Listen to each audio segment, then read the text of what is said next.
should begin now.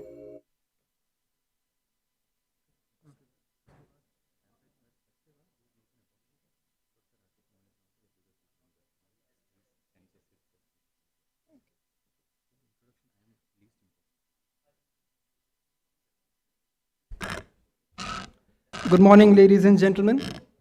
On behalf of the Indian Institute of Management Kozhikode and the Center for Governance, it is my privilege to welcome you all to today's expert discussion on India in the New World Trade Order.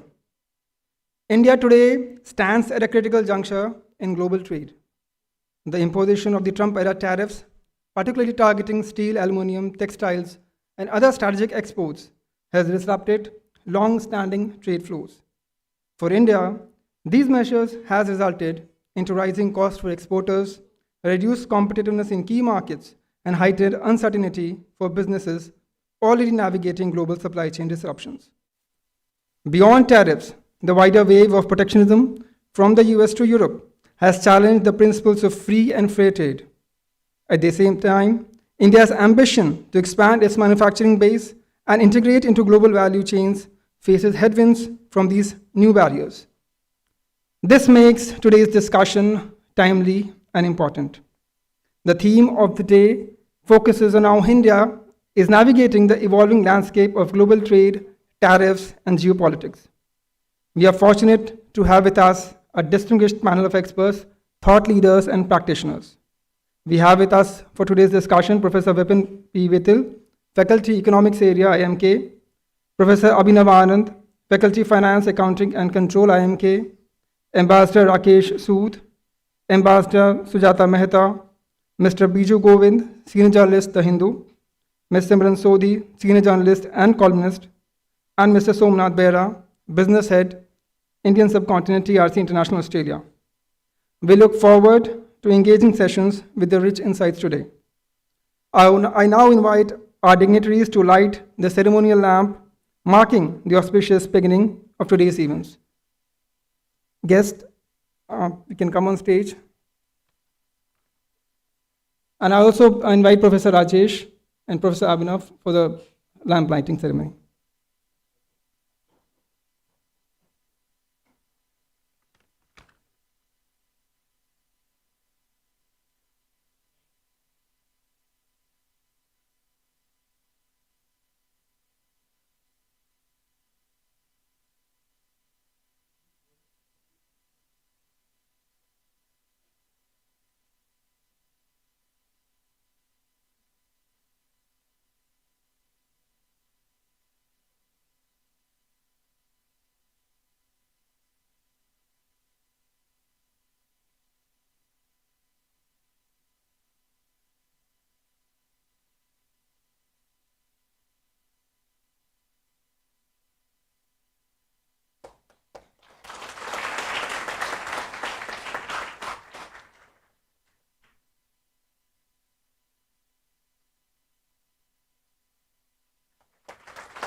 Center for Governance at IIMK is an initiative dedicated to doing rigorous and impactful research on governance with a vision to solve complex policy problems and translate academic research into evidence-based governance practices.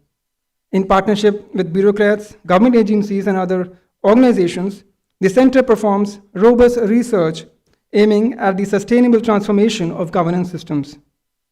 Professor Salma Ansari is the current head of the Center for Governance at IIMK. She holds a PhD in Public Policy and Management from IIM Calcutta. She teaches public policy, political science and management, democracy, politics and institutions. I now invite Professor Salma Ansari to deliver the inaugural address and welcome our panelist.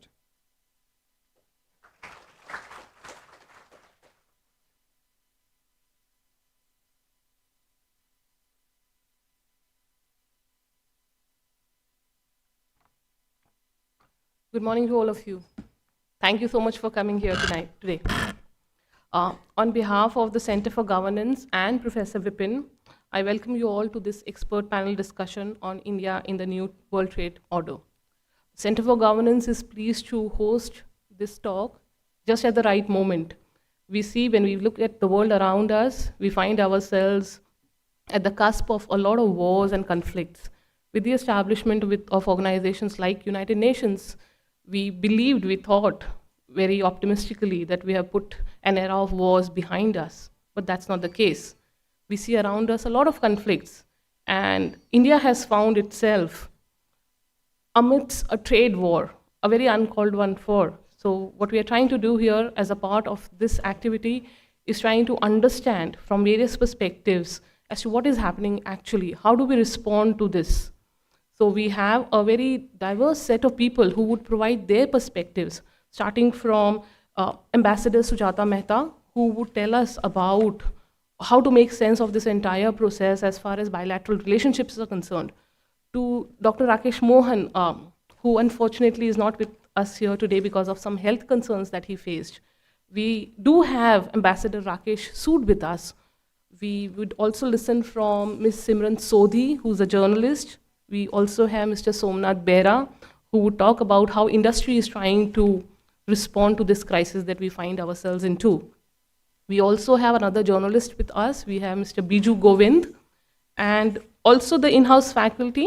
I would be happy to listen to none other than Professor Subhashish Dey, one of my favorites, Professor Abhinav Anand, and Professor Vipin Virtil, who would tell you about a lot of different perspectives of how do you make sense of what is happening to India right now and how should we respond.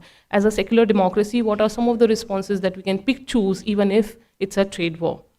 A bit about Center for Governance. It's an initiative of IIMK dedicated to interdisciplinary research. We are focusing on things that are a little divergent from hardcore government practices. So we are trying to understand governance from an interdisciplinary, multidisciplinary approach. We are trying to solve complex health problems, policy problems pertaining to climate change, health services delivery, and similar other things. A major way in which we try to achieve this is by translating academic research into evidence-based policymaking. Our research blends input from public policy, management, strategy, and the government. In partnership with bureaucrats, government agencies, non-governmental organizations, media persons, public advocacy groups, and regulatory institutions. We are trying to conduct robust research aiming at sustainable transformation of governance systems in this country. With our expertise, we also intend to disseminate knowledge and share best practices, especially with countries that are still considered as highly indebted poor countries or the ones who are behind us as far as economic development is concerned. We are trying to collaborate with universities and institutions across the globe. The core team presently includes me, Professor Deva Prasad, who is a lawyer from JNU. We also have Professor Stanu Nair from Madras School of Economics, and we have Professor G. Anand as a part of the core team. He works in the quantitative management area. So with that, I welcome you all to this, and we look forward to the talk by our experts. Thank you.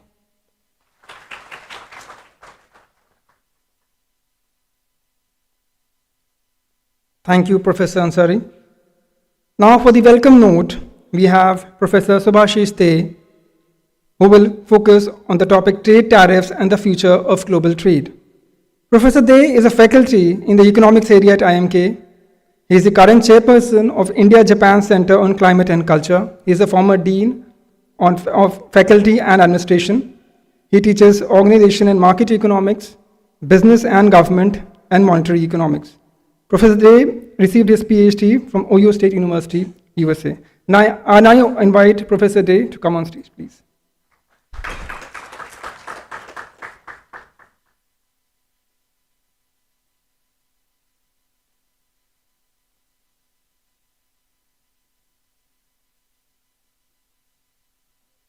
Sorry, Vipin, the slides are somewhere here? Yeah, thanks.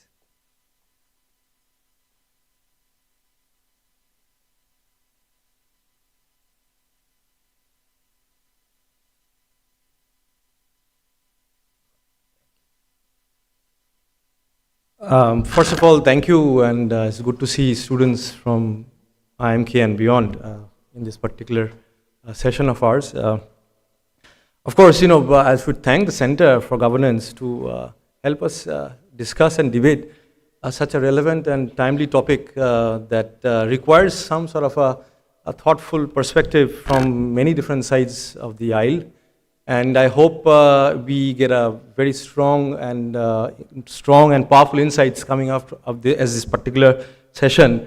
And I thought, maybe from an economics point of view, I essentially felt that there is something that an economist like me brings into the table. Though we see that the current trade policy is becoming a tool for foreign policy, and it's kind of surprising us, but maybe we should not be as surprised because they always have been.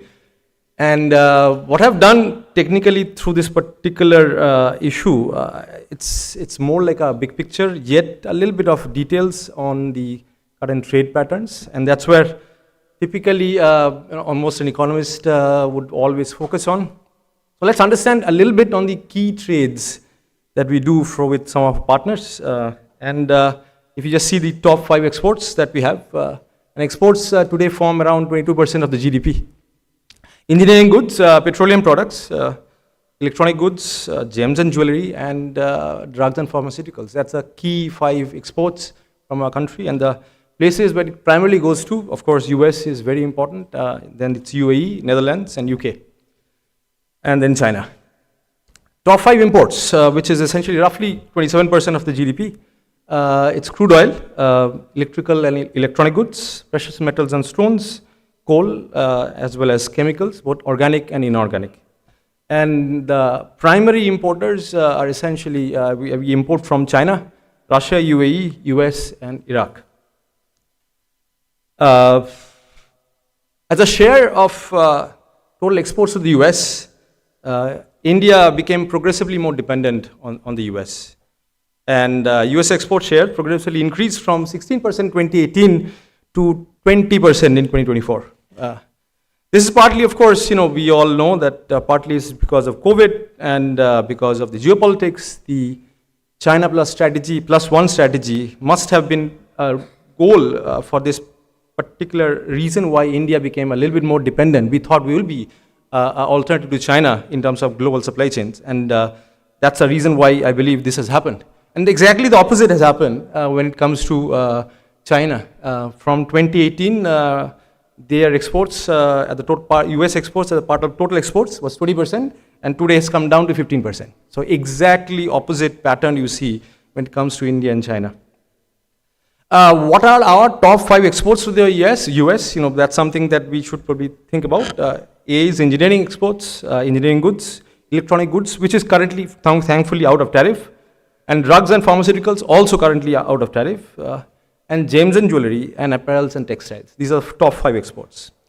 We were discussing with Mr. Somnath that it's possible that the US importers and our exporters will be having some sort of equilibrium in the short term, and they will have some difficulty in finding alternative resources, right? And especially maybe engineering goods and gems and jewelry, because there are the skills which you cannot really immediately get it from somewhere else. These are embedded skills, right?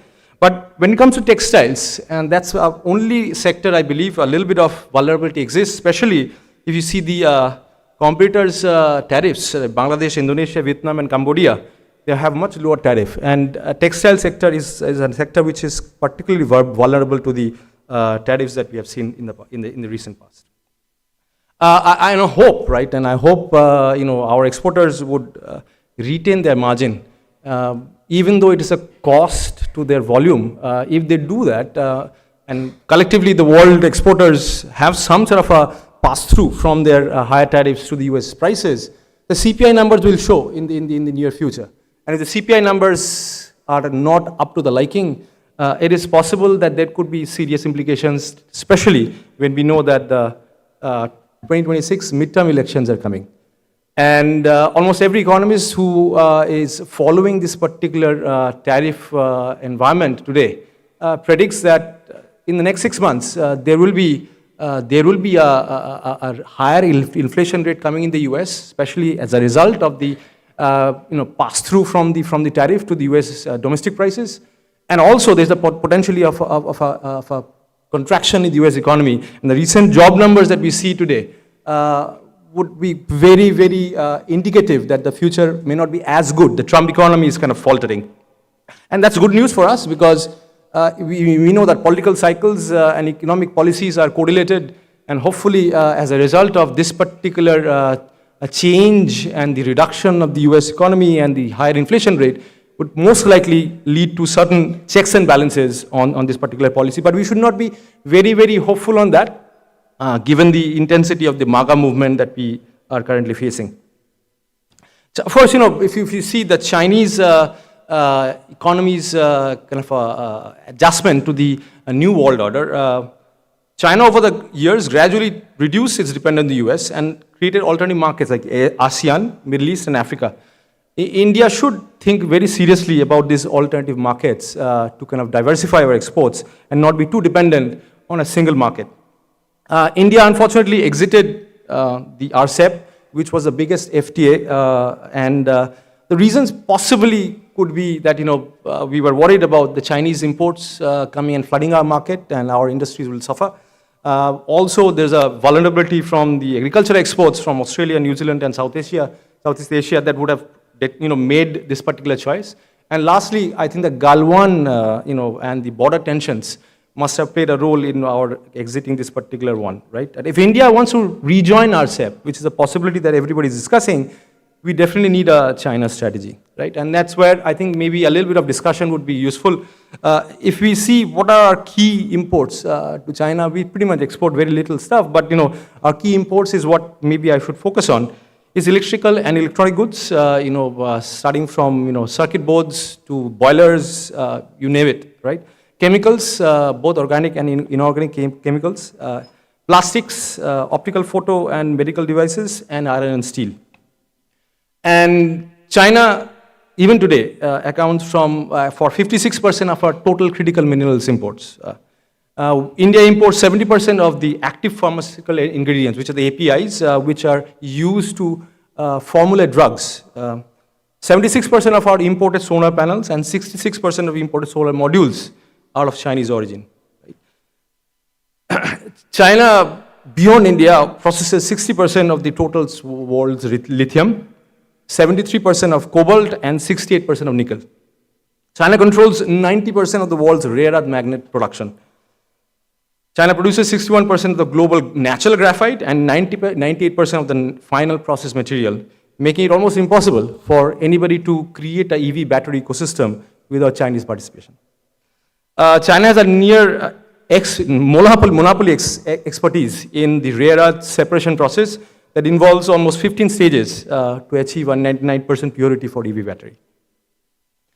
Let us now focus on the oil trade that essentially has been one of our key sources of pain recently. The punitive tariff of 25% primarily came because we bought oil from Russia, and we still continue to buy it. Oil always has been our biggest trade vulnerability, always, because we are dependent on oil. 90% of our oil and gas comes from abroad, right? And so there's nothing that we can do about it right now. And most of our oil and gas is used in power as well as in transportation sector. But in India, realizing its long-term vulnerability, of course, tried to create an alternative for it. And India is quietly going through, at least in the power sector, going through energy transition, and which is a very, very good sign, because not only do we reduce our dependence on foreign oil, we also we are able to hit the 2070 deadline of net zero. 49% of country's total installed power generation capacity, which is like around 476 gigawatt, is from non-fossil fuel sources, and of which 226 gigawatts is from renewable and 9 gigawatts from energy, is nuclear energy. And if you take the renewable sources from the 226, almost half of it, if not more than half of it, is actually solar. India has also set itself a target of 500 gigawatt renewable energy to be installed by 2030, a very ambitious target, but it's not impossible. It also aims to have 80% of all two-wheelers, 70% of all commercial vehicles, and 40% of all buses, and 30% of private vehicles as EVs. And given that we are interested in transforming our transportation as well as power sector, given the oversized influence of China in both renewable energy as well as EV supply chain, India should seriously reconsider the Chinese FDI norms in the electrical and electronic goods sector, renewable energy sector, as well as the automobile sector. Ideally, it should be with a joint venture partner with the Indian businesses. This will not only help India leverage its large domestic market to create its own manufacturing supply chain, and that will also ease some of the concerns that we had about joining the RCEP.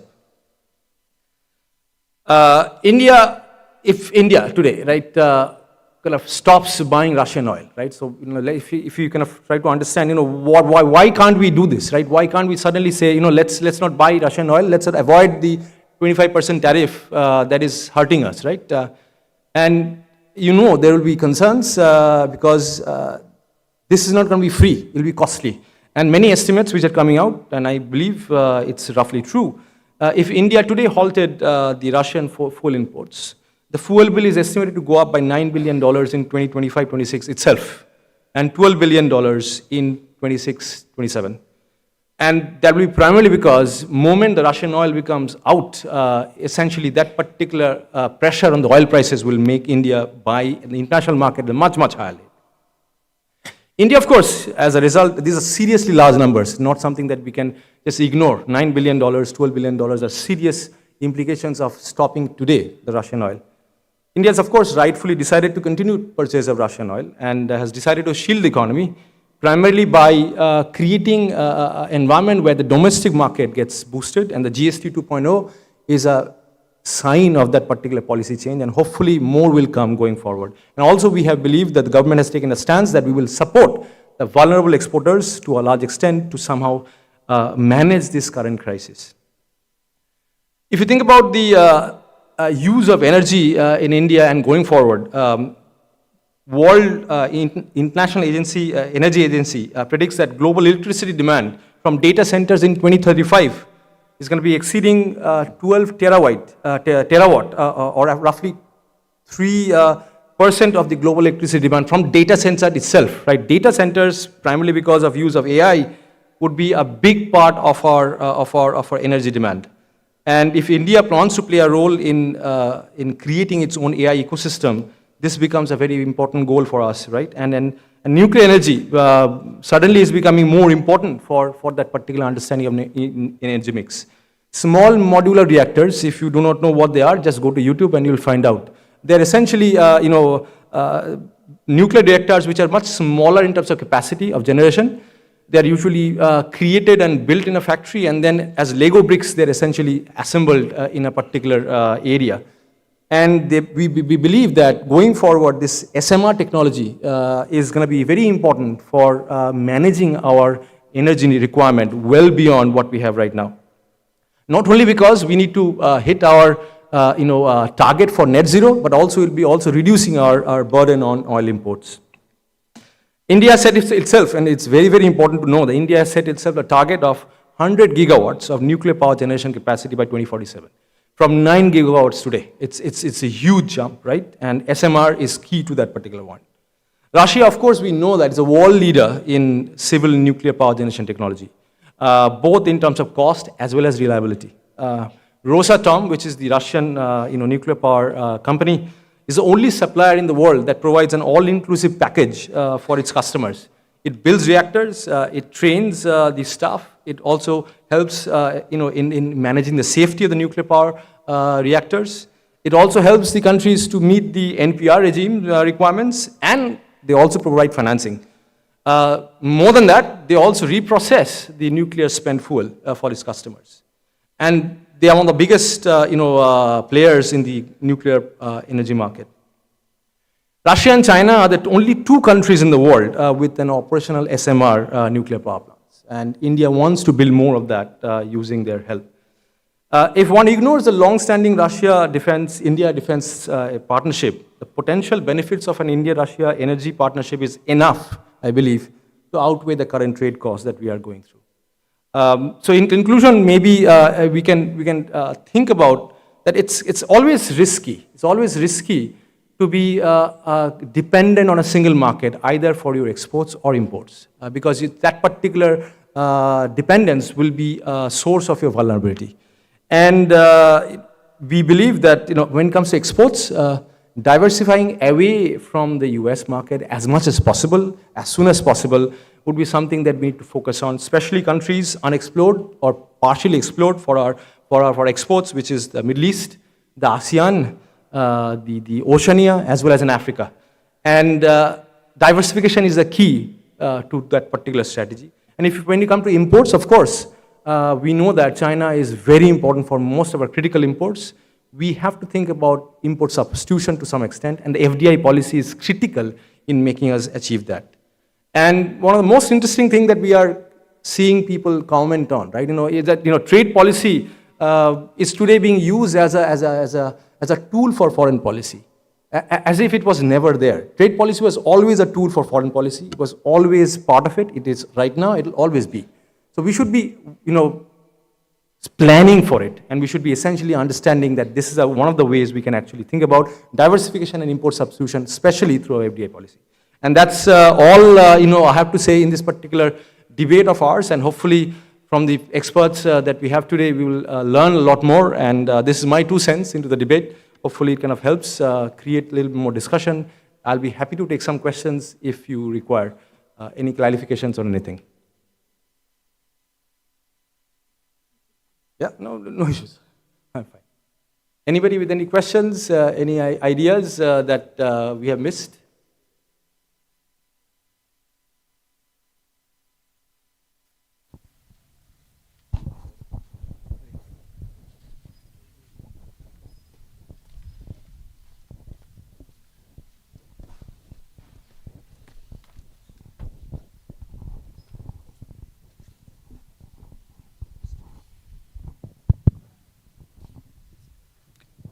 Maybe you can ask some questions. I have a question. I Yes. do have a question. I was just waiting in case the students wanted to ask questions. Students in Kerala are far too shy. So my question to you is, when we study economics not only at the undergraduate level but also the graduate level, right? In our models of trade, beginning from simple comparative advantage, and then one goes on to more sophisticated models of international trade, we don't really kind of do formal modeling or thinking about, how politics or international relations enters That's into right. trade, right? You did mention that international relations and politics has always been a part of trade.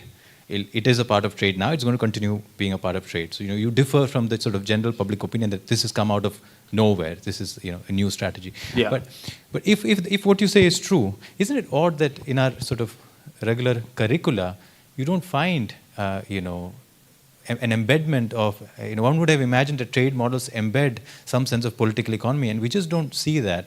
So why do you think that is, and how important do you think it is for a country like India to begin kind of introducing such thinking in its undergraduate and also potentially graduate syllabus? I think it's essential. It's a problem not just for India, I think it's worldwide. Somehow economics has been sanitized from politics entirely, right? As if, they don't matter and they're never important. But unfortunately, if you go back to economics teaching 200 years ago or maybe 100 years ago, things were very, very different. Economics, there was nothing called economics department. It was a called political economy, which was always correlated. Politics and economics were always correlated. So unfortunately, we are not in that particular area right now, and maybe we should think about them seriously going forward and maybe contribute there. And though there are some attempts in terms of getting political economy aspect of trade into the economic decision, but in a sense, we have made the world a lot more dependent on efficiency And therefore, we have essentially said efficiency is the key goal that we want to achieve in trade, not anything else. And therefore, let's not talk about other issues like politics, because they're not something that we have an easy answer to. So therefore, it's a problem of the discipline in general, and therefore we are, hopefully, this will change a little bit of our thinking. Sir, I have a question. My Yes. question is, now we are typically moving into a kind of a protectionist era, where every country is trying to protect their own basically. So how are we balancing it? Like, what is India's take on, kind of balancing its relationship with where we are focusing more on exports as well as imports? Because I think India has clarified its stance quite well, right? We're not interested in closing down. No doubt that we'll be still trading, but we'll be trading with different partners today, right? So maybe our partners will change. Maybe we'll explore new markets. And recently there was a news that in almost 40 countries there are representatives from the government being said, right? So for going forward, maybe our trade pattern, and ideally that's a key, right? You would never want to be too dependent on a single market for anything, including exports or imports. It's always better to have some sort of I was told that Infosys, has something very, very similar. They have a diversification strategy where they actually use, Avinav is here, they actually use portfolio diversification strategies that is well known in finance. They use that model to diversify away their exports so that they are not too dependent on a single market. And I think we need to, as a country, we need to have a model like that. We need to have a model where we actually, are able to say, okay, maybe that particular export's becoming a little bit too much, right? You can think about this, there's always an export weight, right? Like 20%, 10%. So you can find the optimum weight of an export market using some of the theories of finance, which exactly is being used in Infosys. So we should be very, very, very careful on becoming too dependent on it. We should not stop trading. It's important. There's things that we cannot make at all, right? We should trade with a different set of partners and use our FDI policy. Some things we just can't make right now. You can't just beat China on an area where they have been building expertise for the last 20, 30 years. You have to involve them in your ecosystem, especially because, we import 90% of our oil. And if you want to green economy, one of the ways in, it has to be brought in through this particular route. And funny thing is, if there's an objective observer of the trade patterns today, and if they believe, which is a more stable partner for a long-term, investment perspective, they'll find, democracies are not that very good. In fact, if you see the patterns of trade, it looks like I'll say autocratic governments are a lot more stable in that sense in making a policy-relevant environment, be with you for a long time. So it's kind of funny. It's like almost counterintuitive. You'll expect that democracies would be much more sticky in terms of getting their laws being changed, because you have to get too many people involved, and therefore laws are stickier expectedly in a democracy, but it's actually objectively right now it looks exactly the opposite. Laws are stickier in a autocracy than a democracy, which is bizarre, which is really bizarre, and that's something that is something that needs to be kind of looked into very, very closely. Who do you build a relationship with? Who do you partner with? All bets are off right now. So I'm as confused as anybody else. I'm Dr. Abdul Razak. Hello. Sir, I want to clarify two doubts. One, that we are one of the member country in WTO, World Trade Organization. And recently, the controversy between India and US, they are charging a lot of levies, etc. I'm not going to the politicalized the concept. But even today, can we challenge them? Yeah, no challenge from the WTO, because we are one of the member country. Basically, India is one of the member country. And my second question, as an economist, we people, I think most of the professors and faculty from the economist background, we people are every day we are saying that we are a developing country. As 18 years of experience, I'm saying that we are not a developing country, it's an underdeveloped country. Because we are not focusing this kind of international trading policies. We are taking the policies because of politics. Whatever the suggestion from the various politics, we are taking the policies. But this political policies not implemented in international level? Thank you, sir. Quick answer. I'm sure our trade experts are going through threadbare and understanding the legality of the tariffs within the WTO framework. I'm sure there'll be some challenges going forward in the future. But we are observing right now, most of the countries are essentially saying, okay, this is it, right? We have to deal with it. I'm not very sure they'll stay for a long time. It must be, some challenges will come. I'm not sure how much will be essentially agreed upon and how much will be resolved, but some challenges should be there, right? I'm not an expert on WTO, in that sense, but expectedly, there won't be some violations of the existing WTO, act, and that needs to be kind of understood. India is still far away from being developed, so it's not something that we should be, having any problem acknowledging. We still have lots of issues. We are, lower middle income country. Reaching a higher middle income country or a high income country, which is our goal in 2047, will require serious effort from our side, right? And we have to grow at a very, very high rate for a very, very long time, at least the next 10 years. And it's very crucial that we don't squander this opportunity. And going inward and not trading with anybody is definitely not the right idea. And we need to think about trade differently and make sure that we are hedged in our trade policy, not completely unhedged. And possibly some of the directions that I think would be useful is diversification is the key. Get more countries to be your trading partner. You never know. You can export textiles somewhere else. And with some of the issues of energy transition, we have to shake our hands with the Chinese because that's something that we can't afford to because they are just an expert in this particular area. So that's where I'll kind of conclude. Yeah.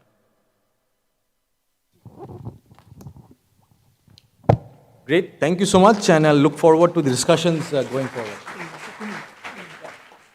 Thank you, Professor Dey, for your insightful comments. Now I invite Professor Salma Ansari to greet Professor Dey.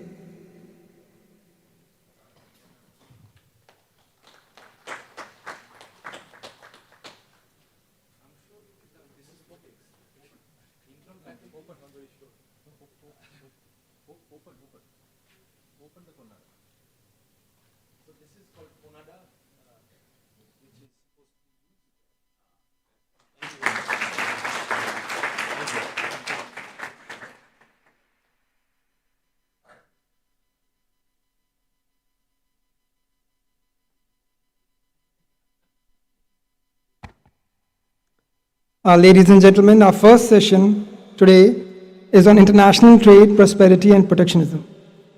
It addresses the enduring tension between openness and protectionism in global trade. Across the world, nations are reassessing trade liberalization with calls for self-reliance and domestic protection on the rise. For India, this debate goes to the heart of our growth strategy, balancing integration into global value chains and safeguarding national interests. We are honored to have Professor Vipin P. Vittal, Economics Area Faculty at IMK, for the discussion today. Professor Vipin works on monetary economics.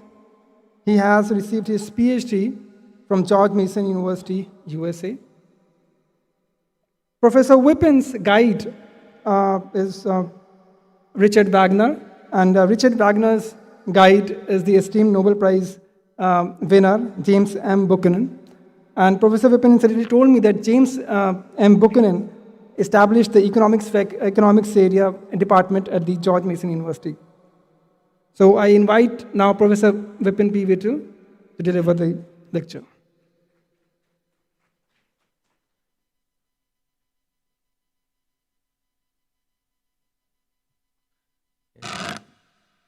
Let me begin by thanking Center for Governance and Professor Salama Ansari for hosting and organizing this program. I'm delighted to have this opportunity. The title of my talk is Why Trade? Or Super Increasing Returns and Economic Prosperity. Why trade? Super increasing returns and economic prosperity. Okay, I will, in my talk, delve on why does trade matter, and international trade in particular. How does it generate economic prosperity? I will touch upon this issue of trade deficits and whether it's a sensible figure to drive policy. And towards the latter part of my talk, I will also delve on the question of what should the government of India do at this point. There has been some concerns, at least, that the certain industries and firms that have been most affected by the present circumstance have asked for a break, right? And particularly in terms of easier credit, lower interest rate loans, and things of the sort. And since I work on monetary economics, I will touch upon these towards the end of my talk today. Okay. But let me get started with why trade. My talk, in some senses, borrows from a talk that was given 97 years ago by an economist called Alan Young. Alan Young, in fact, happens to be my great academic father. Right? Alan Young was the supervisor of Frank Knight, who happens to be supervisor of Buchanan. And Young gave a talk 97 years ago titled Increasing Returns and Economic Prosperity. And essentially the argument Young makes is, how do we understand trade? Why do people trade? Okay. One starting point is Ricardo's theorem of comparative advantage. And what does Ricardo's theorem essentially say? Is Stefna here? Stefna is not here. So Stefna is my academic associate here. She's my teaching assistant and research assistant. I may be a better academic associate than Stefna. I may also be a better economics professor than Stefna, but we still benefit from specialization and exchange. I would still be better off from specializing in delivering economics lectures and let Stefna specialize in being a teaching assistant. But now, of course, hopefully over time she will develop the skills and knowledge that is required and she becomes a professor herself. For now, I would benefit from trading with Stefna, with her specializing in being a teaching assistant and me specializing, spending all my time in giving economics lectures and not being a teaching assistant at all. This despite the fact that I might be better at both jobs. Okay? So Ricardo's theory tells us that there are benefits to trading between individuals, even if one of the individuals is inferior at producing all goods concerned. What does this mean? This, of course, extends from individuals to firms and nations. Right? It is beneficial for the United States and all individuals in the United States to trade with Nigeria, even if Nigeria is inferior to the United States in producing all goods and services. It's a powerful theorem. I think there are great benefits to spending a whole semester learning Ricardo's theorem. And once that's embedded, lots of myths about why trade goes away. So trade is essentially a positive sum game, and you benefit by trading, even with individuals who may be worse off than you in producing all goods and services. But there is, however, an issue with Ricardo's theory, which is that once you exhaust gains from trade, it's not clear why you would get any economic growth. Imagine two nations who are not trading at some point, and then they start trading. Both nations would experience some amount of growth for some period of time, but once they exhaust gains from trade, it's not very clear why trade would play any role in generating growth anymore. Okay? But it so happens that if you go to Adam Smith, you do find a reason for this. And that's where Alan Young's lecture begins from. Alan Young says that in Smith there is this beautiful phrase called, the division of labor is limited by the extent of the market. The division of labor is limited by the extent of the market. What does he mean? He says that, look, if you look at the people living in the Scottish Highlands versus the people living in London, right? In London you have a baker, you have a butcher, you have a brewer. In the Scottish Highlands, a single family has to do all of it. There just aren't enough people. There just isn't enough of a market. Okay? And the moment a single family has to do all these different tasks, they're less productive at it. You can't have a butcher only because there aren't enough people to sell meat to. You can't have someone who's a brewer only. There aren't just enough people to sell beer and wine to. Right? You've got to do all of it for yourself. And you just are not as productive when you have to do these multiple tasks for yourself. Right? But if you have to specialize, you have to have a sufficiently large market. And Alan Young says that this is an interesting phase, because then you start wondering, what is a market? Right? And a market is nothing but a nexus of people involved in deep, great division of labor. So Young says that, look, you take Adam Smith's phrase, which is division of labor is limited by the extent of the market, and if you replace the market with division of labor, then all you're left with is division of labor is limited by the division of labor. And you get this strange scenario where you can get perpetual growth. There is some amount of division of labor which generates more division of labor, which generates still more division of labor, and this sort of process can generate perennial growth. You see, it's a much richer framework than Ricardo's comparative advantage, where initially you have growth because you are not trading, but once you've exhausted gains from trade, you don't get anything. So Smith's framework is capable of generating this perennial growth. Okay? And this is the framework in which we should understand trade and tariffs. Right? When tariffs come in and it reduces trade, it has tremendously damaging effect on division of labor. You cannot specialize to that extent anymore, which in turn has tremendously damaging effect potentially on economic growth worldwide. Okay? So the ultimate effects of tariffs on international or prosperity, human prosperity, is likely to be significantly greater than anything you can understand in a static model. Because trade is a primary driver of growth. And for the students out there, this idea of the Scottish Highlands versus London or whatever, you don't need to go to Scotland to understand this. You can just look at Mumbai and Kozhikode. You can look at Kozhikode and Kalpetta in Wayanad. In Mumbai, of course, you can find a super specialized neurosurgeon. In Mumbai, you can find a neurosurgeon who's basically only doing L5, S3 disc surgeries. That's all he's been doing for his life, and he's exceptional at it. In Kozhikode, you can find a neurosurgeon, but not someone who only does, L5, S3 disc surgery. If you go to Kalpetta, it actually finds difficult, one finds it difficult to find a neurosurgeon at all. You can find a physician of some sort, but maybe difficult to find a neurosurgeon. Right? Super specialization increases productivity, but for super specialization, you need a large group of people who are willing to buy your produce. Okay? And that's what international trade allows for. So I very much agree with Professor Day when he says, India, in terms of economic policy, must be much more outward-looking. We must engage much more with the world economy. Okay? And this indeed has been the engine of China's growth over the last 30 years.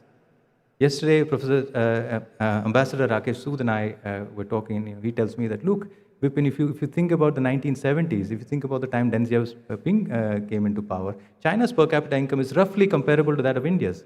What has happened in the years since? What China has done in the years since is an incredible engagement with the world economy. Right? And they have exploited economies of scale, which has allowed, and super economies of scale, which has allowed them to engage in greater and greater division of labor. Right? Super specialization, which is what brings down costs. But let me also hint on what I mean by super economies of scale. Okay? Typically, what we mean by economies of scale is that the average cost of production falls as you produce more and more. That is, the per unit cost of producing something declines as you produce more and more of goods. This is true for certain industries. If you take the economy as a whole and stop thinking about the system as this industry or that industry, and if you take the economy as a whole, what you start observing is that humanity as a whole is able to produce more and more with less and less effort. Right? So if you look at the working hours of most industrial economies in the last 100 years, the number of hours worked has declined, but the output per person has increased. So the cost of production, total cost of production has declined. Not only average cost of production, total cost of production has declined. This is super economies of scale. These super economies of scale are not present at the level of individual industries. There's another thing while framing economic policy. It's very, very important to have a view of the system as a whole and not only a view of particular industries. This becomes a problem because it's only particular industries that come and lobby. It's only particular firms that come and lobby. It's only particular industries that ask for help. The economy as a whole doesn't stand up and say, can you formulate this policy? But when you look at the economy as a whole, you see not increasing returns, but you see super increasing returns. The amount of effort that is required to produce a total amount of output, in fact, you see decreasing effort levels in the advanced countries. If you measure effort levels by the number of hours worked, but increasing output. The total cost of production is declining. This is incredible. And what has made this possible is increasing division of labor, increasing specialization, again driven by the fact that you have people to sell these specialized goods to. Does not make much sense to have a highly specialized neurosurgeon in Kalpetta, Wayanad. You just won't have enough people to operate upon. Okay? This principle, of course, is also the reason why cities have higher levels of income and are more prosperous. They just allow for greater division of labor. Okay? And this is also the reason why people like to move to cities. They are able to engage in greater division of labor and benefit themselves. Okay? Now, let me just, with that, let me make a couple of small comments, and then I will take questions and stuff. My first comment is on the question of trade deficits. Okay? Are trade deficits a problem? And what do they really mean? Okay, right? So we hear from the American administration that the US is being ripped off. It's been ripped off for many years because India runs a trade deficit, and other countries run a trade deficit with the US. Okay, trade deficit essentially means that India exports more goods and services to the US, and the US does otherwise. Is this necessarily a problem? And when is it a problem? Now, if you look at most individual households, from the point of individual consumers, you always want to send out stuff which is of lesser value to you than the stuff you bring in. You buy things which are of higher value to you and send out stuff which is of lower value to you. Okay? If you look at from, so individual households are perennially running what may be called trade deficits in welfare terms or utility terms. Okay? Okay? Now if you look at it from the point of view of firms, firms do something else. Firms bring in things of lower value and push out things of higher value, and the difference, of course, is profits. So firms, individual firms are always trending trade surpluses. Okay? So from the point of view of consumption, trade deficit is good. I have to put in much less effort to get the goods and services that I need. From the point of view of production, trade deficits are bad. But how do you judge a country? A country, of course, has both producers and consumers. Now, this is why many economists don't pay much heed to the notion of trade deficits. If you take a group of producers and consumers and put them together and you check the values of things that cross these boundaries, they may be positive, they may be negative. And that doesn't tell us anything about how well one country is doing versus another. Okay? Now, this is, of course, mere theory, but if you look at the empirical evidence, again, there is very little to no evidence to suggest that trade deficits hamper a country's economic prosperity in any way whatsoever. Okay? That's not particularly good measure to go by in formulating economic policy. Now, of course, when it comes to the United States, we might understand this, but we need to understand this even when our government tells us this. Right? Trade surpluses are not necessarily good, trade deficits are not necessarily bad. They mean next to nothing. What is important is to engage in the international division of labor. Okay? The second thing, this is my first comment, the second thing I want to speak about a little bit is why the trade negotiations with the US has broken down. There are, of course, two distinct reasons. One reason, of course, is the purchase of oil from Russia. I think it's very important to continue thinking of Russia as a long-term partner, right? And not think of these oil purchases merely in terms of temporary economic gains. I was in Russia in the month of July for about 10 days. Their economy is doing just fine despite the war. They're willing to engage with India at various levels. I think it's very, very important to take the engagement forward and not think of the relationship with Russia merely in transactional terms. Prosperity is not built by mere transactions, it's built by relationships. But the second thing I did want to comment on, the second reason why the trade negotiations broke down is the agricultural tariffs that India has. Right? And so the American administration and President Trump in particular is right when they say that India does have exorbitantly high agricultural tariffs, ranging anywhere between 20 to 80%, in some cases 100%, certainly above 50% in most cases if you take weighted averages. Now the agriculture sector in India, we just cannot continue doing this. Right? Externally, we protect the sector with tariffs. Internally, we protect the sector with subsidies. Right? This is a terribly low productivity sector. It's very important that India starts asking, why is the productivity levels in our agricultural sector low? And how do we increase the productivity in this sector? If you ask those questions, right, because ultimately the rest of the economy cannot continue supporting this unproductive sector. Right? It's going nowhere.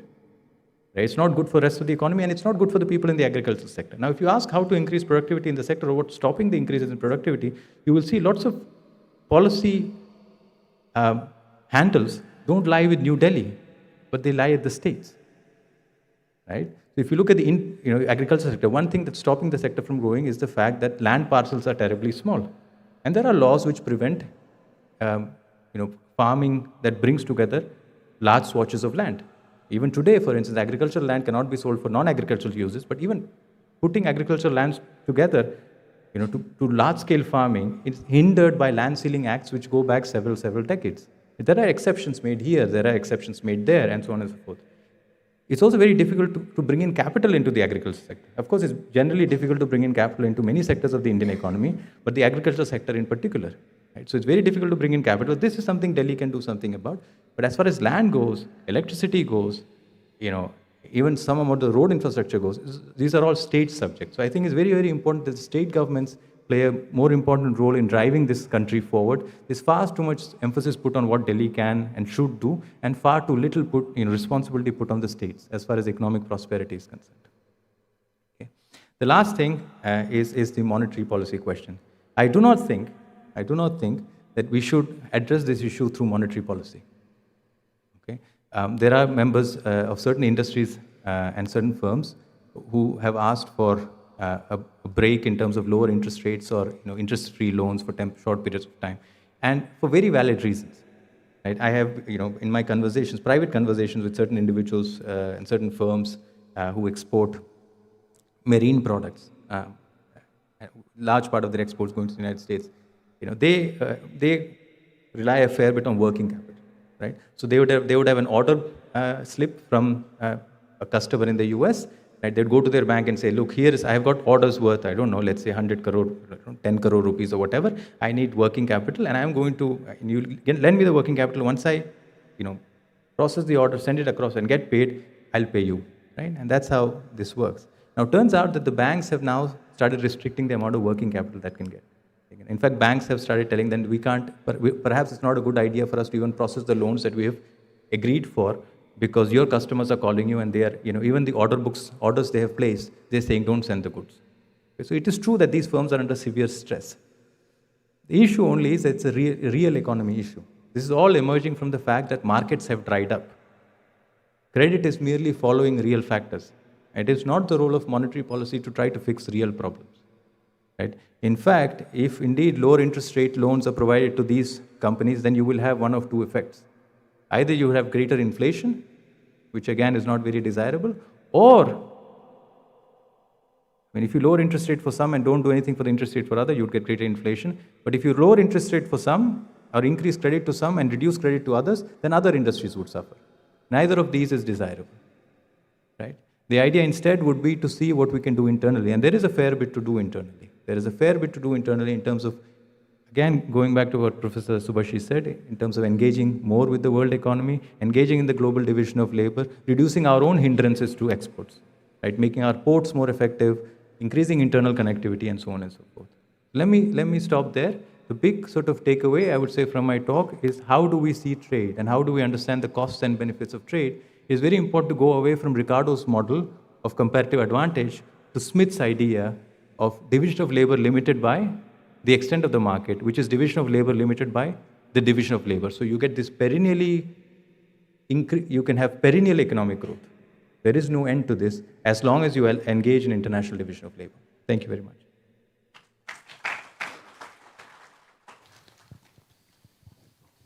The floor is open for questions. Thank you, Bipin. It was a very, very wonderful talk. I just have a couple of questions, maybe comments as well. We're not very sure the answer will come in this particular session. One is, when do we open up agriculture? When is the time that, we are ready, right? Is it possible, given the legal structure already exists, or we need a serious change of land reforms and land sealing acts, and the entire land has to be looked up very, very differently. And once we reach that scale, is that the time where, now we can compete with the Australians, we can compete with New Zealanders and the US and Canada? That's when we open up, or there is a way in between? That's number one. And number two, Trump is thinking, and I'm just kind of expecting very, similar responses from Indian agricultural, producers as well. Food security is a problem that we all talk about, right? What if we don't make anything in our country, especially when it comes to food? What will happen to us? Because food could be used as a lever for gaining some sort of a concession somewhere else. Similarly, Trump is thinking, manufacturing. Suppose US doesn't manufacture anything because we have specialized only to services and very, very high-end manufacturing. If you don't make stuff, right? What are the costs that we are ignoring that maybe he's seeing? And he wants to bring in this manufacturing base back up in the US. And that's one of the ways essentially what he wants to do is that essentially impose a tariff and make it harder for it to import, and therefore you will be forcing the countries to now reinvest. Is there a economic logic, or there's a economic political logic that that may be bringing this particular issue? And is there anything there that we need to be worried about? And vulnerability broadly, how do you bring that in the economic analysis? And you just can't ignore it. It's happening in front of us, right? How do you make that happen in the analysis is what the question is. I'm glad you didn't ask me these questions when you hired me, because I would have probably failed massively. These are two very, very difficult questions. They're very, very difficult questions. The second question actually goes to the root of a whole slew of trade theories that were developed between 1940s, World War II on to 1980s. As to, how do you take advantage of certain economies of scale in certain sectors? Does it make sense to impose tariffs temporarily that you which allows you to develop certain industries, and then you open up after you develop those particular industries? And really, there are no good answers at this point. The old sort of trade models, for instance, if we read Frédéric Bastiat, the French journalist, economist, Bastiat says that you don't need to impose duties on dumping, right? So, for instance, in the United States or to the French, for instance, if they want to subsidize their cheese and send it to India, we should welcome it. It's just like having good weather. I mean, think of it in these terms, right? So, for instance, if it so happens that you wake up tomorrow morning and all our cows are tremendously more productive, they're just yielding more milk for as much hay, right? Or if it so happens that by some miracle, once the milk is yielded, you don't have to do anything, you just get cheese for free, right? Would we complain about that? Of course we wouldn't. We would love it. Of course, this would mean that, and Bastiat says this is the same thing as the French giving you free cheese. There is no reason to worry about it. For instance, if you want to get sushi, right, you'd pay a fair bit to for people who'd go into the frigid waters of the Atlantic or wherever else and get sushi, salmon from there and serve you salmon sushi. But suppose salmon decide that we are just going to jump onto the coast of Kerala. You don't need to come all the way here. And we're going to land on your plates as sushi. Would we complain about this? No, we wouldn't. This is the same thing as the Japanese subsidizing, export of salmons to us. We shouldn't complain about it. The more the merrier, the more the better. The only problem arises, which is exactly what Professor Day points to, is suppose we get all of this, and the more the merrier, and then suddenly one day they say, this is a lever. And unless you collectively do this or that, we're going to stop the export of sushi or stop the export of X and Y product. And of course, as you get into more sensitive products, it's more difficult, right? And then, of course, you are kind of potentially open to a blackmail of sorts, right? So how do you think about this? It's not very clear. The only thing is that one does need to balance the fact, any security concerns, one needs to balance it with the fact that there are great benefits from engaging in international trade, and anyone who wants to subsidize you, we should welcome it by all means, just like good weather. Just like good weather. So if the Americans want to send us a boatload of wheat, that's equivalent to having great monsoons and wheat just growing by itself here. No difference. Right? The only issue is that if, obviously if the Americans keep doing that for many years, our farmers would go away and start doing other kind of tasks. We'll lose ability to produce wheat. One day if they decide we're not going to send you shipments of wheat, unless you do A, B, and C, you're vulnerable to blackmail in some sense. But there are no clear answers. It's a very, very difficult question. It's also not a question that many economists work on. Again, because we've gone away from political economy to narrow technical economics. The first question, of course, is a little bit easier to answer, which is that when do you open up the agricultural sector, right? Do you kind of prepare and become a high productivity sector, and then you say, look, now we can compete with the French and the Australians and the Canadians, and we open up now? But typically, that's not how things work. And the reason being that increases in productivity do not happen in isolation. Typically, it's precisely competition and engagement in international division of labor that drives productivity increases. One way to think about this from the point of view of an individual is imagine if there's a fabulous surgeon in Bombay, and you're interested in becoming a surgeon. Right? You don't go to, in the middle of nowhere in Wayanad and say, I am going to develop the skills to be a fabulous surgeon. And then I go compete with the surgeon in Mumbai. That seldom works. What you do is you go to Mumbai, right? You try to do what you can given your skills within the medical sector, and then you grow up the hierarchy. Right? So our agricultural sector will probably have things to do. It may not be things that it's currently doing, but it'll probably have things to do if it engages in international division of labor. So the reforms need to begin at home immediately, along with the engagements with other countries. Now, of course, this is kind of very difficult to pull off. The states need to be brought on board. It cannot all be New Delhi, because many of the levers, again, are not present in New Delhi. And some policies, some policies extremely silly. Bihar, for instance, at some point tried to reform its electricity sector. And this, of course, extends beyond agriculture also to manufacturing. Beyond, they realized that their state electric board incentives were very poorly aligned, and they were just not producing enough electricity, no steady electricity. They said, we're going to allow private players, let them come in and produce electricity. Private players did come in, they did try to produce electricity. Except then, of course, some people in the state electric board started complaining that our consumers are being taken away. At that point, Nitish Kumar, who's been forever the Chief Minister of Bihar, I mean, from the time that I was an undergraduate student, perhaps till I retire even, right? He said, well, let's do the following. Every time you take away a consumer from the State Electric Board, you have to compensate the State Electric Board. So essentially, if you're Toyota, every time you take away a consumer from Hyundai or Mahindra, you have to compensate Mahindra. That's not how competition works. Competition works precisely because Mahindra now has to, Mahindra feels the pinch. And that's what drives Mahindra to improve its product. It's very, very important to understand elementary economic principles. It's very, very important to get the states on board. And I think my impression, Professor Day, is that one should go ahead with agricultural reforms and open it to trade. This kind of thinking that the productivity will rise and then we just don't see. One can probably tell fanciful stories and build interesting models where that happens, but empirically speaking, whether it be at the level of individuals or firms or nations, it's very difficult to see that someone is held back, develop skills, and then go into the global market. Typically, the story is that you've engaged in the global market, and China, of course, being the most fabulous example. 1980, probably very good at producing cheap trinkets. And today, jet engines. Jet engines, by the way, is a single, if you had to pick one indicator of the manufacturing capacity of a country, it's a jet engine.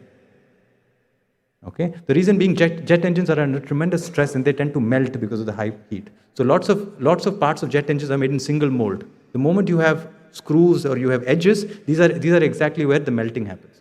Now to make in single mold, you need other machinery. To make that machinery, you need other kinds of sophisticated machinery. So to make jet engines are typically, if you're able to manufacture jet engines, typically a signature of a deep manufacturing supply chain. But India does not have the capacity to manufacture jet engines, right? And again, the capacity to manufacture jet engines doesn't come because you wake up one day and decide we need to develop the capacity to manufacture jet engines. You begin somewhere. You begin with the trinkets. You do other things. You engage in the global division of labor. You're catering to a very, very large market, right? And that allows you to have greater and greater specialization, greater and greater division of labor, right? So Alan Young in this article is a fabulous, fabulous passage, and I should read this out. This is, I printed this out, right? So here is Alan Young, 97 years ago. The successes of the early printers, it has often been observed, are not only the printers of today. The successors of the early printers are not only the printers of today, but also the producers of wood pulp, of various kinds of papers, of ink and their ingredients, of type metal, and so on and so forth. So at some point, if you are a printer, you are also producing your ink, you're producing your paper, and you are producing a wood pulp. Today's printers, right? Today, that small industry has gotten divided into many different industries. But if you want that to happen, there must be enough people to buy ink. Otherwise, it doesn't make sense to produce ink at that larger scale. And that's what China has been able to establish. But how has China gotten there? They were not doing all of this. It's not clear that they would have been able to produce a jet engine in 1970, 1980, or even 1990. You begin somewhere, and the place to begin is openness. And that's what I would kind of say. But let me close.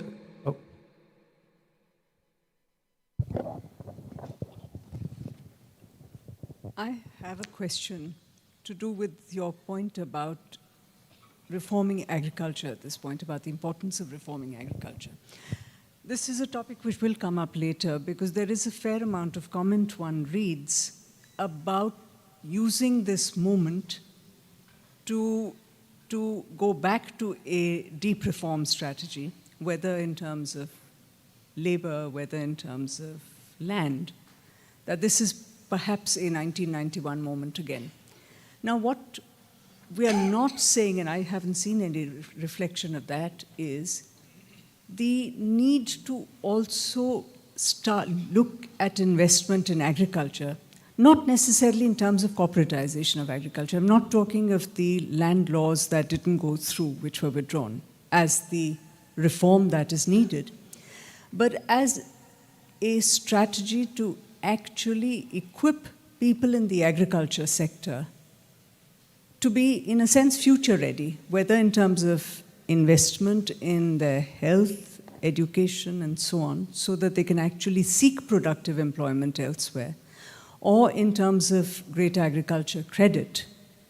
Because the fact of the matter is that if we are to look at taking their land away and driving them off the land, immiserizing them is not going to help, the economy. It's not going to help the country. So we really need to look at them as being viable participants in a newer economy. And until we do that, I'm afraid any other reforms won't go far enough.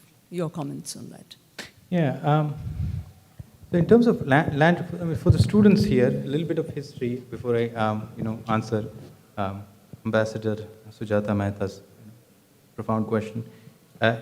India did, some states in India, West Bengal and Kerala in particular, and some other states too partially, did engage in this process of dividing up large swatches of land and giving it to peasants who worked on these pieces of land post-independence. Of course, this process was, rough, it was violent in all forms and ways, and so which is why we've inherited these things called the Land Ceiling Act, that no individual can, but of course, there's a little bit more of a history to Land Ceiling Act. In the early days when land was divided up, large parcels of land was divided up and given to peasants. Sometimes the old landlord would turn up and say, okay, the government has made you, now you have this land, but here is what you're going to do. You're going to sell it to me, right?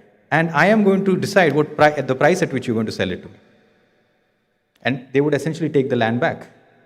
So the Land Ceiling Act, in some senses, came about, which said, look, no one can own more than this amount of land. So you cannot even go and threaten the peasants and take that land back. This is sort of the history of things. Back then, this was kind of important. Land was an important asset.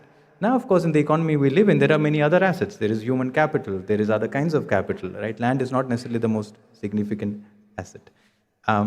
When economists typically speak about opening up the agriculture sector, what we do not have in our minds, and again, perhaps this is a problem with our limited understanding of the reality in India, what we do not have in our mind is farmers being driven out of their lands. What we think of instead is perhaps a private firm of some sort, a profit-motivated, large entity, would purchase their land at a mutually agreeable price. The question, of course, is which are the states in India where such transactions are suitably mediated by the state? Because, of course, if the corporation or large firm sends, goons to threaten the farmers to take their land away, the state governments must intervene and say, we are only going to allow for voluntary exchange. Do we have the law and order system and the judicial system which is going to respond to poorer farmers coming in, filing petitions about this? And that's, of course, an open question, right? So there is more to fix than just the agricultural sector. And it's essentially, but there are kind of serious issues with, typically poor people do not like to bear the risk of production. They'd rather have fixed wages, which is why, Shah Rukh Khan has an IPL team and I don't have any shares of an IPL team because I'm too poor to take that kind of a risk. I'd much rather have fixed income. Now, we have a strange system where the poorest in the country are made to bear the risk of production because they're owners of the land, and what they get is the residual income. So they are owners of the land, they kind of take care of their own wages and they get the rest. So they bear a large part of the risk of production. Right? So ideally, it would be nice if we move to a system, right, where people who engage in agriculture, or poor people who engage in agriculture, right, are more on fixed income basis, and the risk of production is borne by the company, which then through financial assets does transfer it to higher income people who want to hold the risk of production. So there's a need. The other issue with the Indian agriculture sector is most decisions are not led by the profit and loss calculus. So there is very little incentive in the system to make efficient decisions, right? Of course, no one is against maintaining large stocks of goods for security, reasons, but how large should these stocks be? How large should the stocks of Food Corporation of India be? It's not very clear. But, even if the Food Corporation of India is in operation, the idea that the fact that, profit and loss calculus doesn't play a sufficient role, we don't have sufficiently large organizations. And I'm afraid, Ambassador, that from economic theory and history, all we know is that, you probably need larger organizations, corporate potentially, to come in. But again, whether the transitional process in India would be one of disenfranchisement, that of course depends on the law and order. Because often these models are thought of from the point of view of the United States or Europe, where the police, you pick up the phone and the police is there. The courts deliver verdicts in a week or so. We don't have such systems. So there are complementary reforms to be had together. So thank you very much.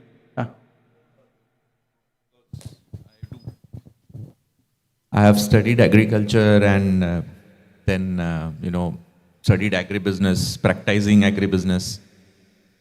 Well, when it comes to the individual lands or corporatization of the lands, we actually, the other states, where you mentioned very rightly, it's a state matter, where everybody in the center cannot come and look for every state. The state has to take an initiative. But long ago, even the states of Punjab and Haryana, these two are two of the most progressive states in our country. And because students are there, the economists would already know this, students are there, I'm saying. These two states actually worked on cooperative farming. And that cooperative farming is, you do not want to give away your portion of land because that's definitely a prized possession for you and it come from generations. But why not 5 of us having pieces of land in Punjab? What they did is, okay, we all will come together, and if we are growing wheat, we all will grow wheat together. We will remove the bunds. Yes, on paper we know how much is my portion and how much is their portion, but we remove the bunds and we do cooperative farming. So when they did cooperative farming, the economies of scales were better. Because today, if I have a small piece of land, I cannot do mechanization in that. When they have cooperative farming, you can bring one big tractor or an harvester, and then you bring economies of scale. Like we all individually harvesting something and getting something will cost more than we all coming together and deploying one machine to harvest everything or to sow the crop. But the other states, Punjab and Haryana did this. They have really been very progressive. They grow, again for students, when you do agriculture, there is something called production, what you hear, but there is something called yield, which is per hectare how much you get of a particular produce. So the yield in those states increased, whereas the same other states growing the wheat or the eastern part of India and the southern part of India, when they are growing rice, those yields are low. And therefore, the total production is lower. But yes, there are a lot of things which from both the lectures have come up that, with regards to the rice production and, the buffer stock which we have and all. Well, I have a very small presentation just to show the students, how the buffer stock which government is today maintaining or should maintain, how it is extremely high. And whereas on the when you go to pure economics, the ethanol story is a very, interesting story when it comes to the economics, that we are actually probably, deficit with our forex calculations where we are going. Just one thing that I wanted to add, really all of this comes down to what is the optimal form of economic organization, right? Because, the comment you made is that when the organization of economic activity changed from these dispersed farmers to some sort of cooperative farming, there was an improvement. But we do not know that cooperative farming is the optimal form of economic organization. All we know is that's improved productivity, right? The idea is to develop a system where there is freedom to experiment with different forms of economic organization. Now, we do not know, it may well be that in Tamil Nadu, pure profit-oriented for-profit farming does best, and in Haryana, cooperative farming does best. But at the moment, we do not have the freedom to experiment with different forms of economic organization. Without experimenting with different forms of economic organization, there is no way to learn what is the optimal economic organization, right? And this also goes back, this is not limited only to farming. Now, if you have lots, of course, if productivity in farming improves, many people may want to get out of farming and into other sectors. In the United States, for instance, 2% of the population produces food for everyone else, and also they have enough to feed people outside the United States as well. They dump milk into the oceans because there is just too much, right?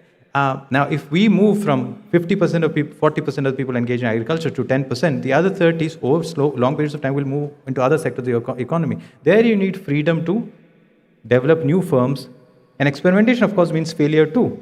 So you need freedom to close down firms that don't work. But if you go down the Economic Freedom Index, which measures, Fraser Institute, for the students out there, Fraser Institute has a ranking of countries by economic freedom. Right? Heritage Foundation also does, but Heritage Foundation is a little bit ideologically oriented. The Fraser Institute is more kind of clean economics. And if you see, India ranks pretty low. It's very difficult to start businesses, very difficult to close businesses, right? So we are not an economy which allows for, high levels of experimentation. And there is no way to know whether a large firm is good or a small firm is good, cooperative is good or profit motivated is good. It's very, let 1,000 flowers bloom. That's the idea. So I think in some senses there's a need to go back to what Deng Xiaoping did in China and to look at the approach and the outlook, because what they've done is incredible and miraculous. It's miraculous. And this, we seem to operate from the logic that we know what is the optimal structure of economic organization. But fundamentally, we do not know. It is discovered through this market process of experimentation. Markets are not about prices. They are in some senses, but they are not only about prices. Market is a method, a mechanism for discovering what is the optimal form of organizing any economic activity. Small firm, large firm, cooperative, non-cooperative, privately held entity or publicly traded entity. These are all things that kind of evolve over time. Board members, should they be independent directors or not? What is an independent director and so on and so forth. So it's very important to create a system which allows for experimentation and which allows for flexibility. And we are far from that. Some of the hindrances come from Delhi, but Delhi seems to have a sense of the fact that hindrances come from Delhi. The states are oblivious to it. Knowledge levels seriously drop. When you talk to the policy-making individuals in Delhi versus if you go to the states, there's a significant drop in the knowledge levels. Last thing before I conclude, I must kind of, I think, just last comment I wanted to make is, Ambassador Suraj Tamasa says, should we go for deep reforms and use this moment as a 91 moment? I think we need to essentially stop looking for moments. This is our nation, good or bad. Right? We need to have a sense of the direction in which we need to go instead of looking for the next crisis. We need to have an ability to convince our fellow citizens what is good for us collectively and make those decisions without having to wait, waiting for external pressure. This looks very bad and it's not viable. This may have happened once, it may have worked, but we need to have some kind of consensus building internally. The last round of agricultural reforms that failed, part of the reason I believe is because not enough time was spent in developing this consensus. Right? Not enough time was built in understanding why are these reforms so important. Not enough time was built in understanding why is the productivity of this sector so low. Of course, you cannot keep speaking, talking till the cows come home. At some point, you need to make decisions. And we do have elected governments. We don't see the army marching onto the streets, taking control. We've had peaceful transitions, not only in the center but also in the states by and large. So I think we are in good shape, and especially if we stop looking for external moments and have an internal momentum to go forward. I think that's the way to go. Thank you so much. It's a fabulous opportunity. Okay. Okay. Your time's up? Yeah, more or less. I'm here to.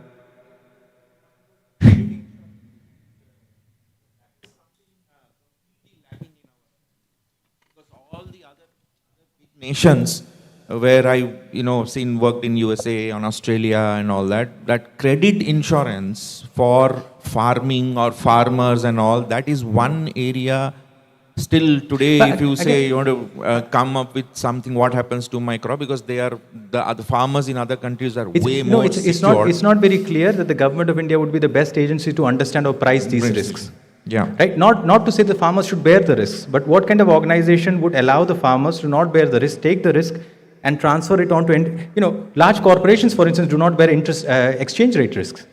Right? You do buy instruments so that you are not bearing the exchange rate risk because you are specialized in production of toothpaste or whatever else, right? And so you need to get more expertise in organization. The question is, does our system allow for enough flexibility for the creation of such organizations, the experimentation, the failure, their closure, and so on and so forth? You cannot succeed unless you're willing to fail, and we need to create a system which is much more, allows much greater degree of failure. I think that's the way to Correct. go. I'm going to stop here. Yeah, okay. I'm available for conversations after, and I'll just let Lokesh take over right now.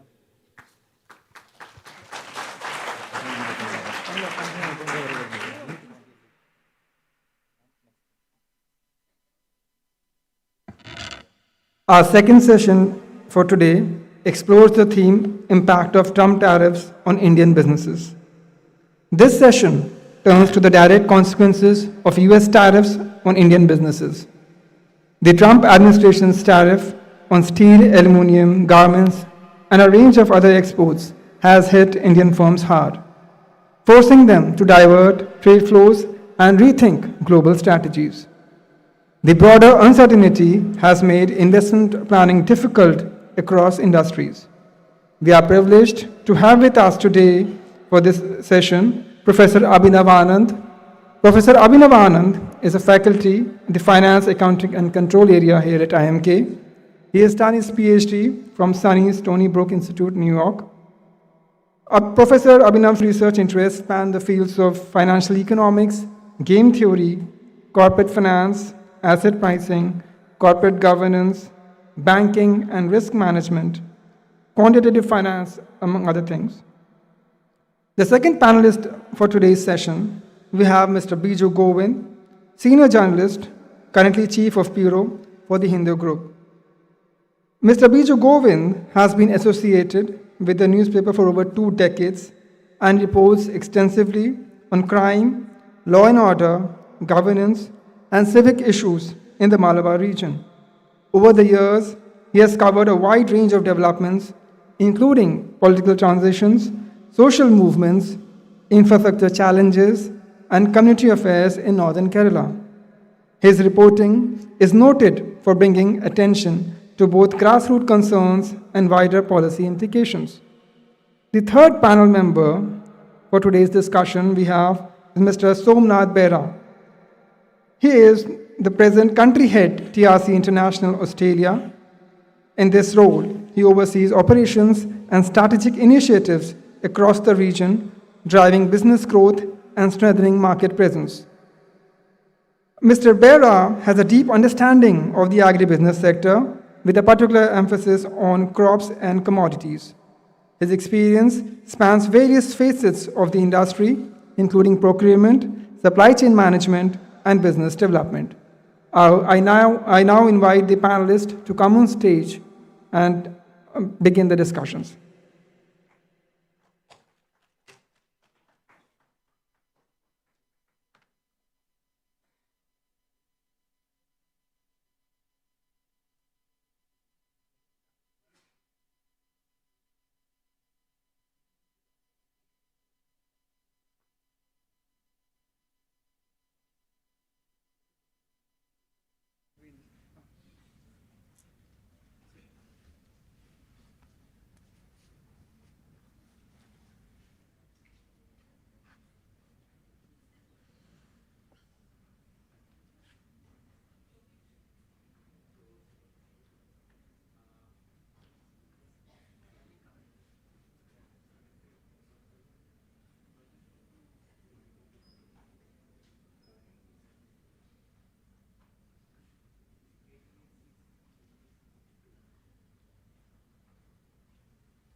I would need the laptop to run it. Oh, okay. As a, which is the forward, this one, right? Yeah. Yeah.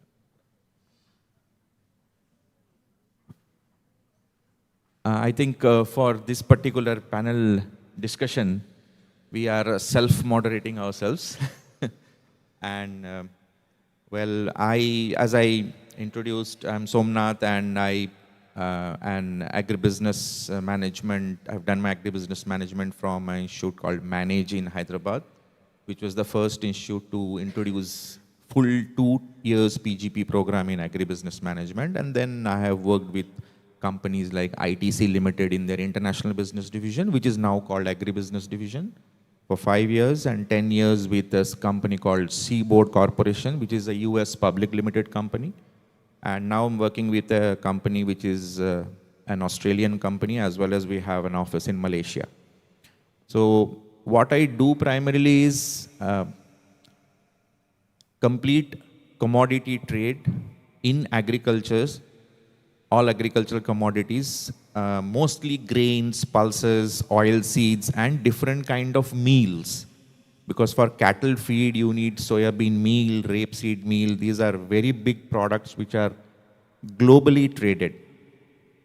Now, coming very specifically to India and the new tariffs which have just been imposed by the US government, well, it definitely affects some of the sectors of agriculture, specifically when you consider India. Well, a lot of third country trade is also been done. Like we are trading from Australia to, say, Nepal, Australia to India, Bangladesh, Sri Lanka, Bulgaria to India and all that. Well, that trade is absolutely normal, nothing to worry about that. When it comes to trade from India to USA, yes, in the presentation, Professor Vipin mentioned that when it comes to agriculture, we have also kept a lot of tariff where the US products are not coming into India. Especially they want to push the dairy products, US dairy products into India in a big way. And to protect our dairy farmers, we have put tariffs. So now with the whole situation of not only agriculture and India, it has become a geopolitical situation where, they are not only highlighting that we are imposing tax on you because of you not allowing us to sell our dairy products into country. You are buying oil from Russia, and there are other factors, you are friends with someone else. All these things are definitely there. Well, on the geopolitics intricacies, we have two very distinguished ambassadors with us. They will be discussing the geopolitical side. Let us go into very specific about the other sectors which from India, when we are not able to do the trade properly with USA. So one of the key products which is facing a little bit of a brunt, which is rice. India is a big exporter of rice to various countries, both basmati and non-basmati. Now, those who trade rice, they would be able to differentiate it very clearly, but otherwise just consider that to be rice. And the trade of non-basmati rice or export of non-basmati rice from India the volumes are very big. Whereas the trade of basmati rice, obviously it's high value, it's more expensive, but the volume is less. And the biggest buyer of Indian basmati rice, which is the high value rice, is actually Saudi Arabia. The next highest buyers are all other Middle Eastern countries, and Iran is approximately 13%, Iraq is approximately 14%, and then we have USA, which is only 6%. So this is a very small percentage when it comes to basmati rice going into USA. And in this, as of now, clear cut, if you have friends, those who are in USA and they are consuming basmati rice, they basically do not have an alternative. So they will have to bear the brunt And for your information, today a 10-pound bag of basmati rice in USA, which was priced at $17, has now gone up and it is being sold at $20 per 10-pound bag. Now somebody would immediately calculate and say this is not a 50% jump. Well, what has happened is when these talks were all on, a lot of basmati exports have actually happened to USA. So the stockists now might have jacked up the price by 20-30%, but going forward, you will see the jump of the price, retail price, much higher in USA. On the contrary, when you say, okay, US has put tariff and we are stuck, maybe we will not be able to send, but the preference is basmati rice, they will not go out of that. They will consume basmati rice. A lot of people from south of India are there in USA. Will they stop eating idlis and dosas where the batter is a particular variety of rice?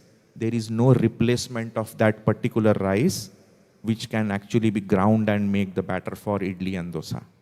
So at the moment, the situation is such, the US consumer will have to bear the brunt of this tariff.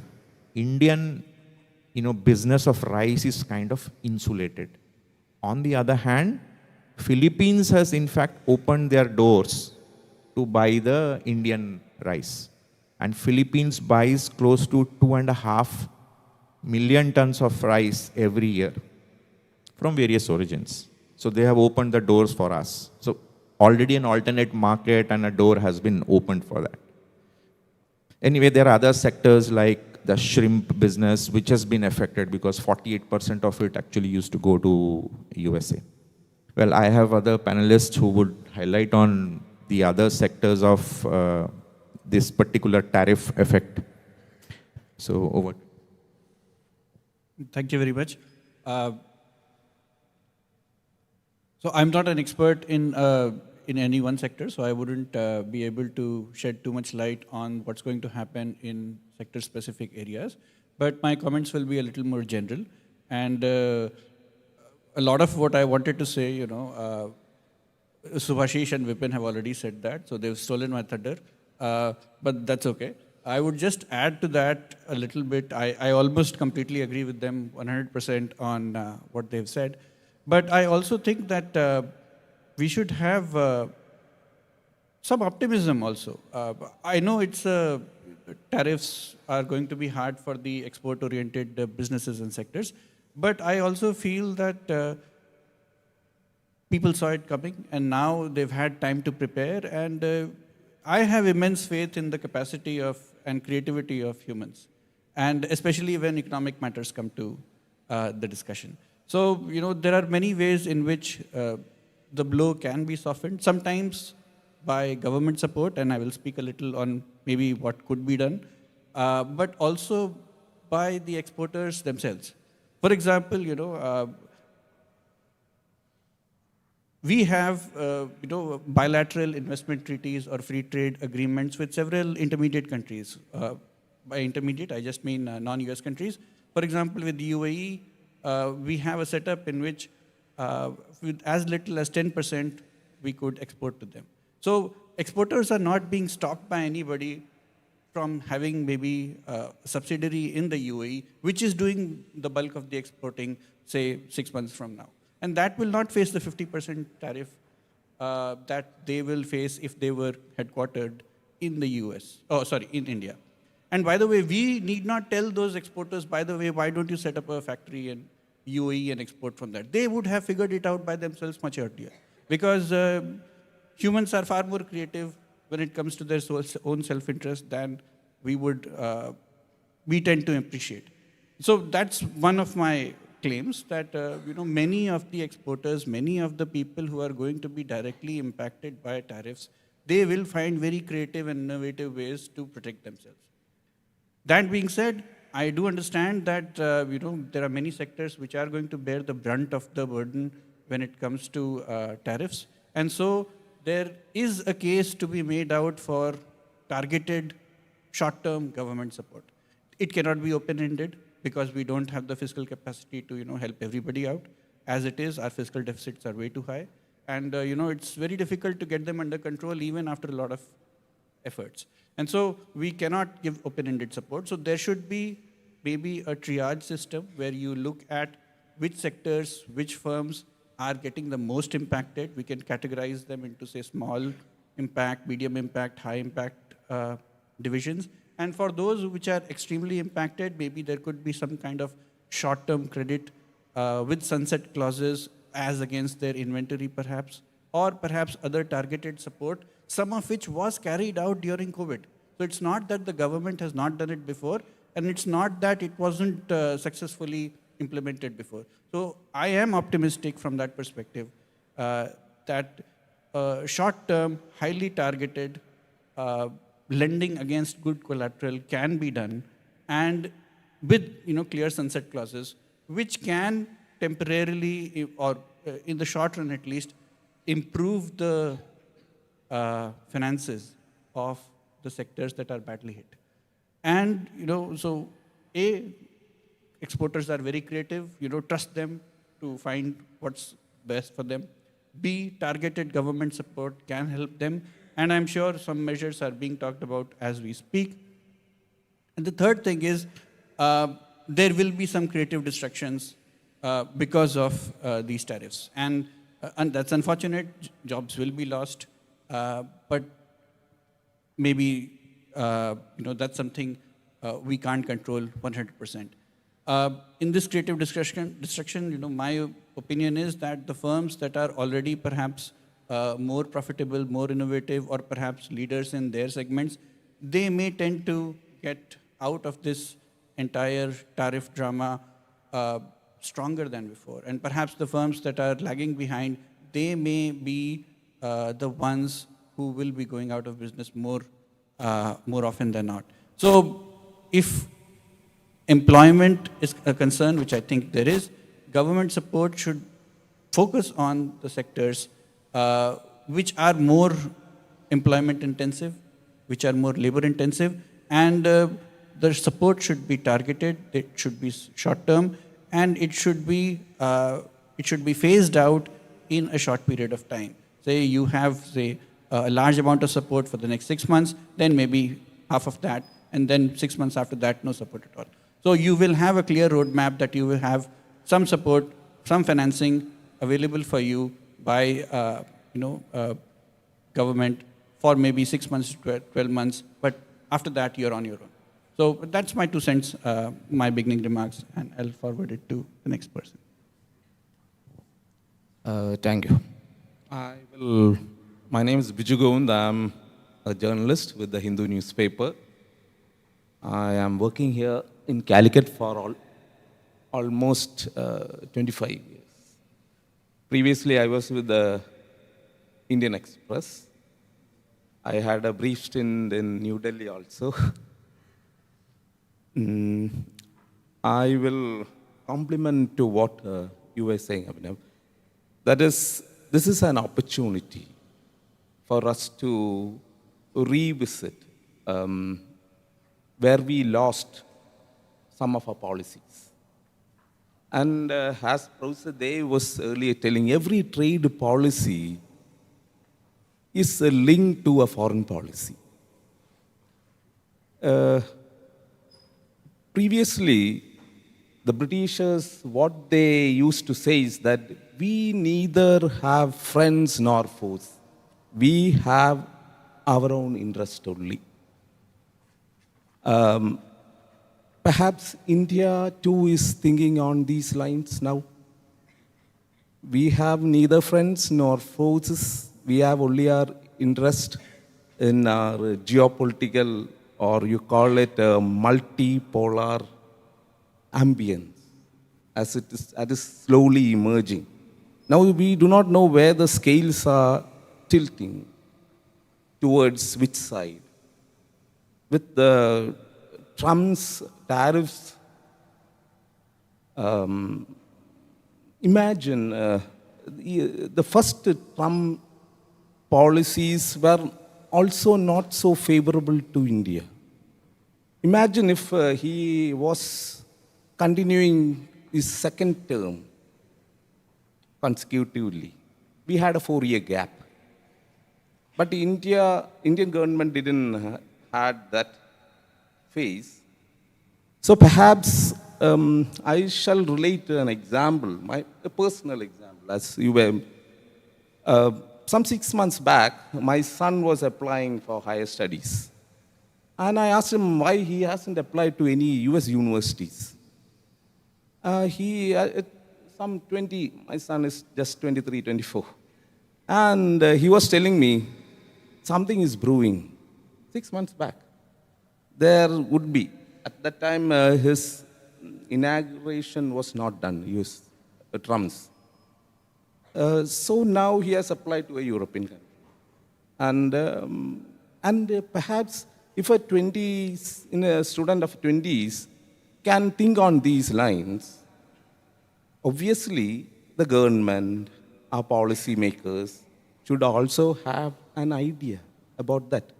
Now every executive order Trump's make, Trump himself might be asking, imagine, ChatGPT, what will India do now?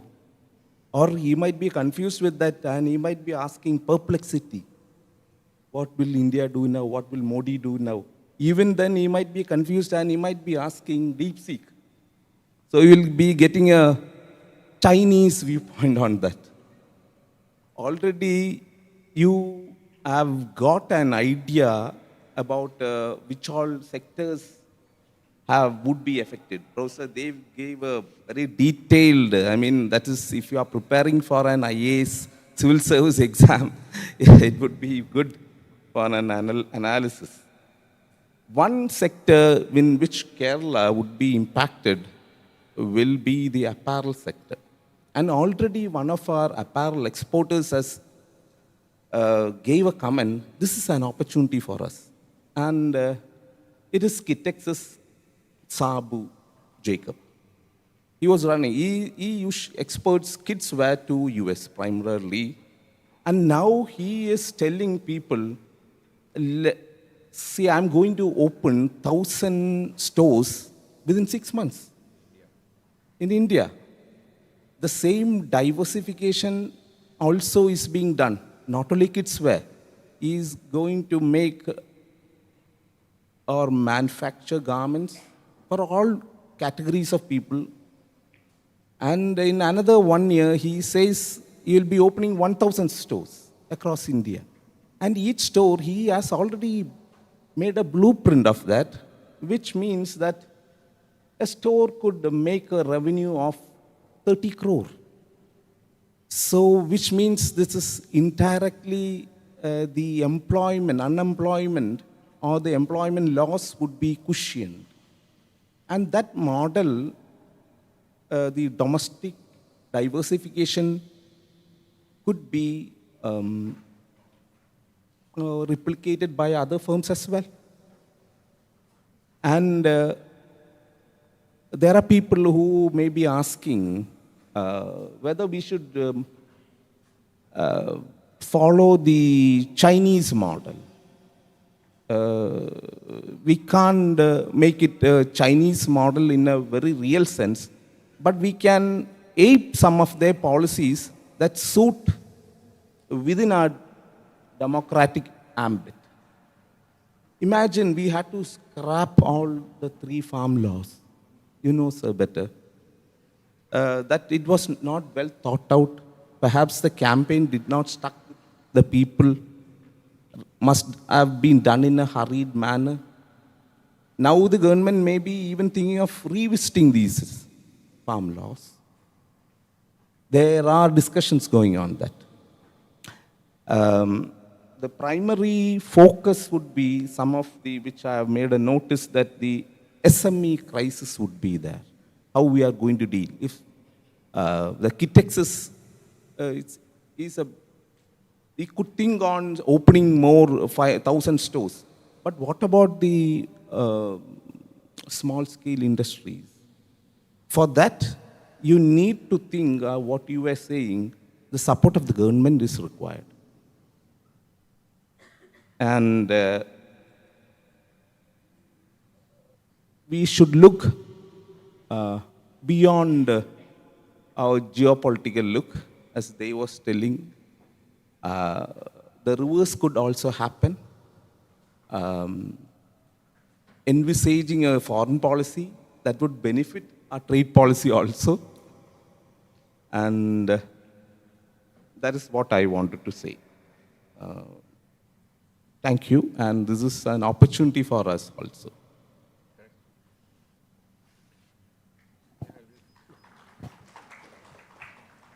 Well, I'll come back more specific because there are a lot of things. This is the time where we need to be really specific about what is happening in each sector. Well, the spices, which is one of the, Kerala is one of the biggest growers of spices, different kind of spices. I spoke to some of my ex-colleagues and friends in ITC's agribusiness division, those who actually export a lot of spices to USA. So they also mentioned that yes, currently the tariff situation is affecting the spices industry when we look to spices export, because as Professor Vipin and Professor they said that how long USA will sustain with these tariffs is also something very important to see. That can they just go on with this, or 6 months down the line they will start taking a slow U-turn. So how quickly this happens and how long we can wait before some of the industries, those who are actually very dependent on exporting to US, feel the brunt of like either closing down a part of the unit or do job cuts. So spices is something which they are thinking that USA might get a replacement, cheaper replacement, because there is Indonesia, there is Sri Lanka, there is Philippines. From all these countries, Southeast Asian countries also, a lot of spices goes to USA. Now, if this tariff thing with India and between India and USA goes on for long, USA will probably get another option of buying these spices from cheaper options to buy from them. And already what is going from India to Europe and other destinations, they will also start demanding the prices at a lower level. So that is the danger of the spices business. I'm sure the spices board is looking into this, which is head office in Cochin. And the other sector, to be very specific, the other sector which I mentioned briefly is the shrimps. The shrimp business, a lot is dependent on the US market. But yes, in the past, the shrimp business has been affected by ploy by USA, where maybe 10 years down the line ago, they imposed an anti-dumping duty. A lot of shrimp was being exported to USA, shiploads, and suddenly a US lobby came, which was basically called a lobby. They were saying, no, these countries, Vietnam and India, are really dumping the shrimps to our country. So they formed a lobby, and the way they started rejecting the consignments, where they would appoint a surveyor, obviously a US surveyor, and they will say, oh, okay, in one particular bag we found salmonella, which is not acceptable, and hence the whole consignment is rejected. So a lot of exporters found it very, very difficult to, because these are $700,000, $800,000 or even more than $1 million consignments. So when you have to again bring them back, you cannot do anything, you have to bring them back, it's a massive, massive loss. Companies like ITC with deep pockets can bear that. Anybody else would not be able to bear that. But then how they diversified, what ITC did is then said, okay, this is a problem. And then Japan was a very good market for shrimps in India. Coastal Andhra, there is a district called Bhimavaram. They used to grow the top quality shrimps in whole of the country. If you go to the Osaka market in Japan, there were shrimps from all over the world. There were shrimps from India, and there was a shrimps they used to call Bhima shrimp. And the Bhima shrimp used to demand a premium in the Osaka market. But what happened is all the farmers in Bhimavaram started growing the shrimp, and it's a very sensitive product because if there is any little contamination, it will go haywire. And then, therefore, the quality deteriorated and the Bhima shrimp lost its sheen in the Osaka market. That's how we lost that particular market. But then it started going to USA and a little bit of to Europe and all that. Then came the anti-dumping duty. Then companies like ITC, what they did, they have their own hotel chains. So they said, okay, let us build our own brand of shrimps, and that's how you see the shrimps in ITC's packet, Master Chef, in all the retail chains. But they first started giving it to their own hotels. Then they made a brand, and then they gave, now you can find it everywhere as a frozen shrimp in, in all the stores. That is how that company diversified when they had problem with an export thing. But they are still continuing the export. Well, there will be some hiccups right now. As I said, you do need to see how long you have to wait to change your strategy completely. So this is what happened in the shrimp industry in the past. So people will definitely find ways. And well, you were talking about how the government can support. I'll tell you, most probably by Dussehra or even before Diwali, government is going to come up with a strategy for all the sectors, those who are affected with this Trump tariffs. They are working on it. And for the shrimps, the MPEDA, Marine Product Export Development Authority, is very closely working with the government. For products like rice, fruits, pulses, buffalo meat, because these are big export items. Buffalo meat doesn't go to USA, but all these kind of sectors are also, government is closely working because with APEDA, because APEDA is the controlling body for all the exports of these products. As I said, rice, we do not have much effect of this Trump thing. Only all our friends, those who are there already in USA, will now have to shell more for the rice which they are buying. We have no effect of Trump tariffs on rice majorly. It's not there. Now it comes to when you say, a lot of products which are also imported, from Professor Dey's presentation I saw, we all know oil is our biggest import bill. Till 2018-19, our second largest import bill was actually pulses. We used to grow around 18-19 million tons of pulses, all sorts of pulses. Our requirement was 22-23 million tons of pulses. So we were that 5-6 million tons we were importing from various countries like Canada, Australia, Ukraine, Russia majorly, and Myanmar. There are some, the vada which you eat here, the vada is made out of the urad dal. That urad, actually a lot of urad comes from Myanmar. Whatever we grow, it comes from Myanmar. You are eating the arar dal for the sambar which you are using. A lot of arar actually comes from Eastern Africa and Myanmar.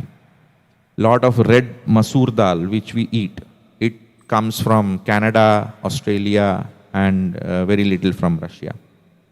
So all these pulses together, what we were importing to a great extent was the yellow peas. When you eat chaat, you have that yellow peas or the matar.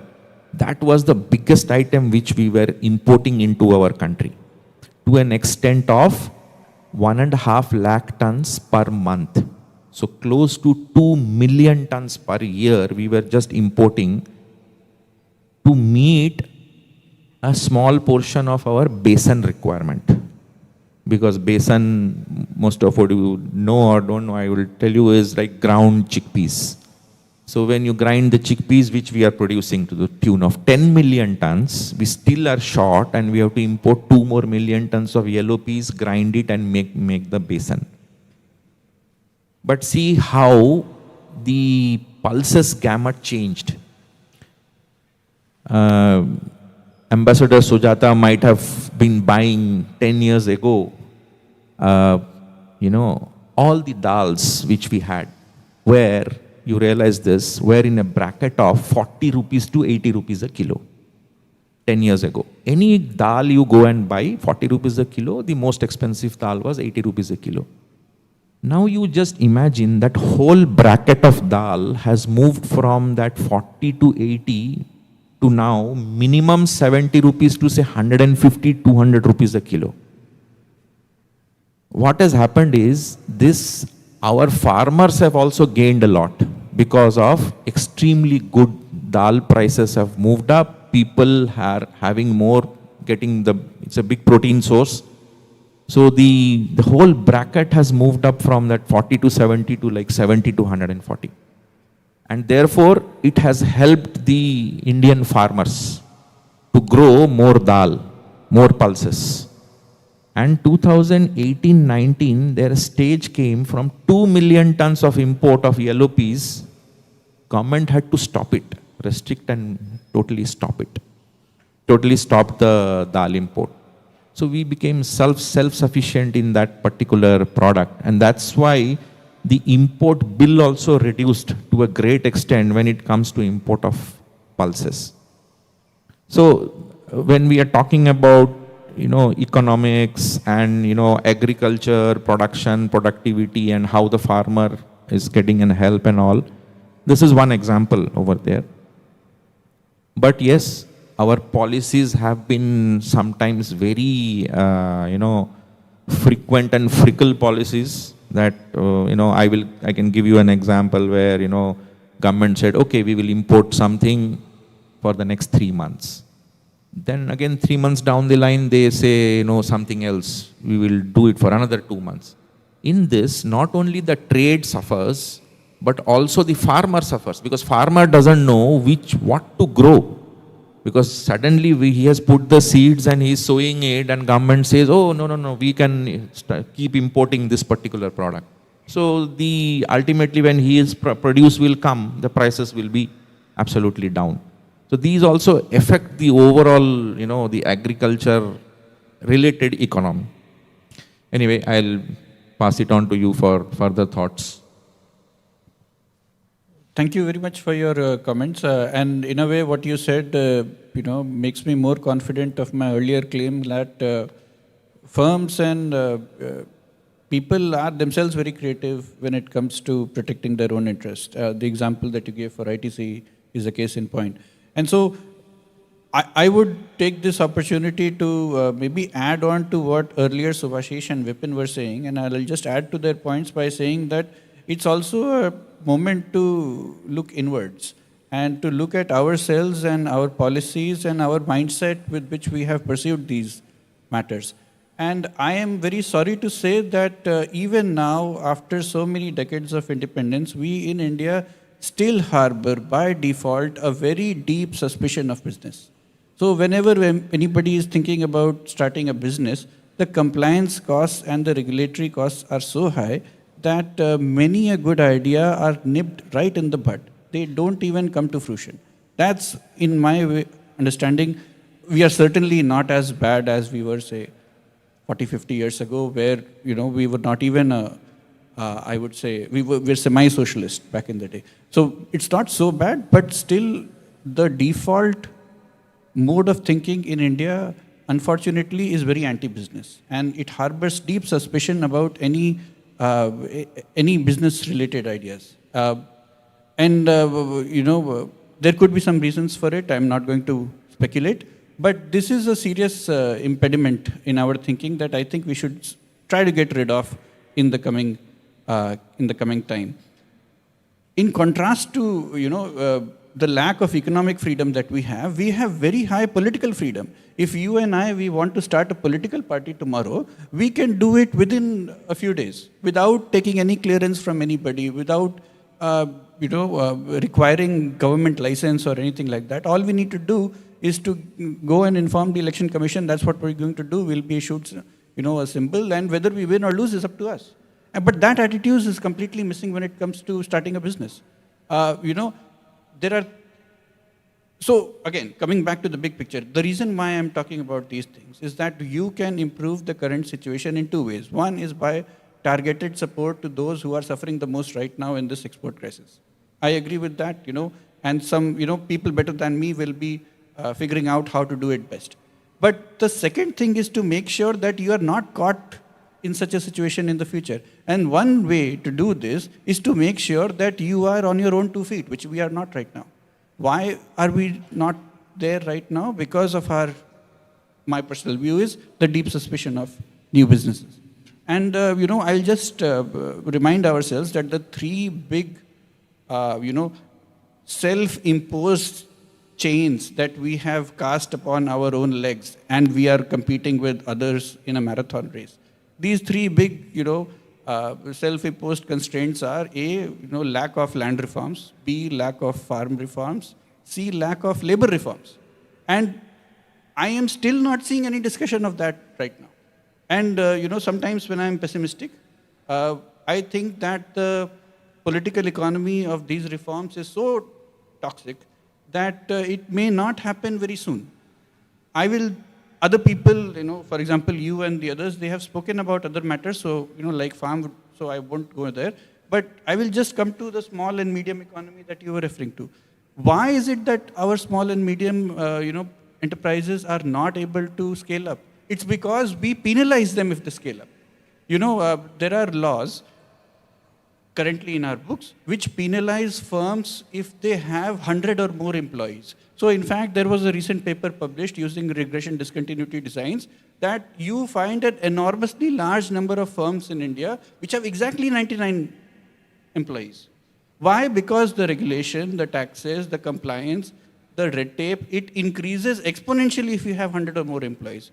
You can't hire at per will, you can't fire per will, So it's like, sometimes I use the metaphor, it's like we are running a race and we want to do good in that race and, we want to run faster, but we have changed our feet, we have chained our arms, and we are, instead of running, we are just hopping. And some people are saying, oh, look how far we have progressed.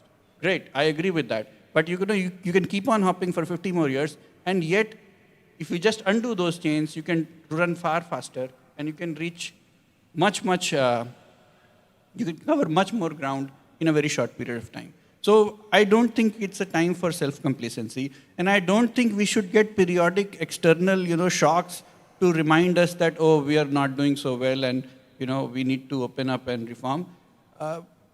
The quest for that should come from within. If we reduce our internal trade barriers, we might be able to, and if we remove these labor regulations which are hurting our small and medium enterprises, again, my fundamental faith is that the firms, the people are creative enough to help themselves in much better ways than any top-down government directive can help them. So it's time to cut the chains we have constrained ourselves in, and that's the way forward in the long term. One positive aspect. One positive aspect I find about this government is it has been pragmatic in one sense and mature in response. Of course, we can't retaliate what China does. We are building new fronts.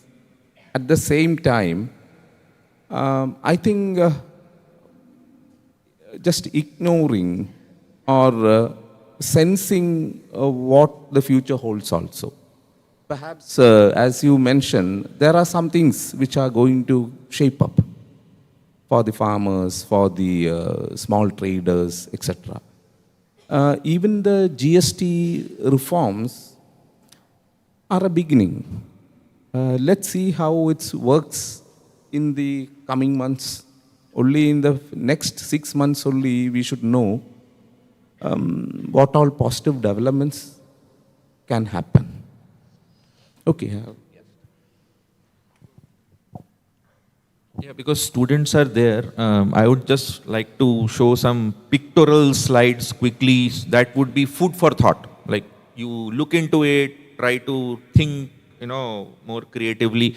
I just put it randomly Like you see, this is like region-wise rice exports, January to July, comparing the two particular years. If you see, the export is in fact more in 2025, first 6 months. So Africa is like one of our biggest buyers of non-basmati rice. So major volume is going to Africa. Then Middle East, what you see is majorly the basmati rice. So only with, this is a total figure, don't confuse between basmati and non-basmati, it's not a segregated one. Then if you see, you will be surprised that Bangladesh is the biggest buyer of rice, no basmati at all. The 100% of what is, you see the figure is all non-basmati. Then again you see Benin, then Saudi Arabia, Iran, these are all mostly basmati. Guinea is non-basmati, Iraq basmati, Cote d'Ivoire non-basmati and others. So USA falls in that others category. They are not even there in the main buyers of Indian rice.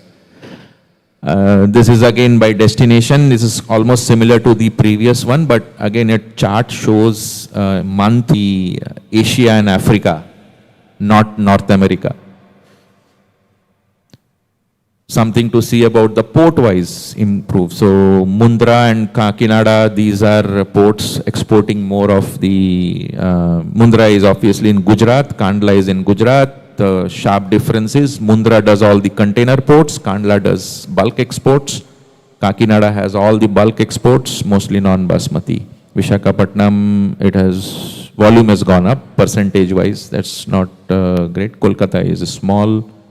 So this is basically, what part of Africa imports how much of Indian rice. This is basically the Indian rice.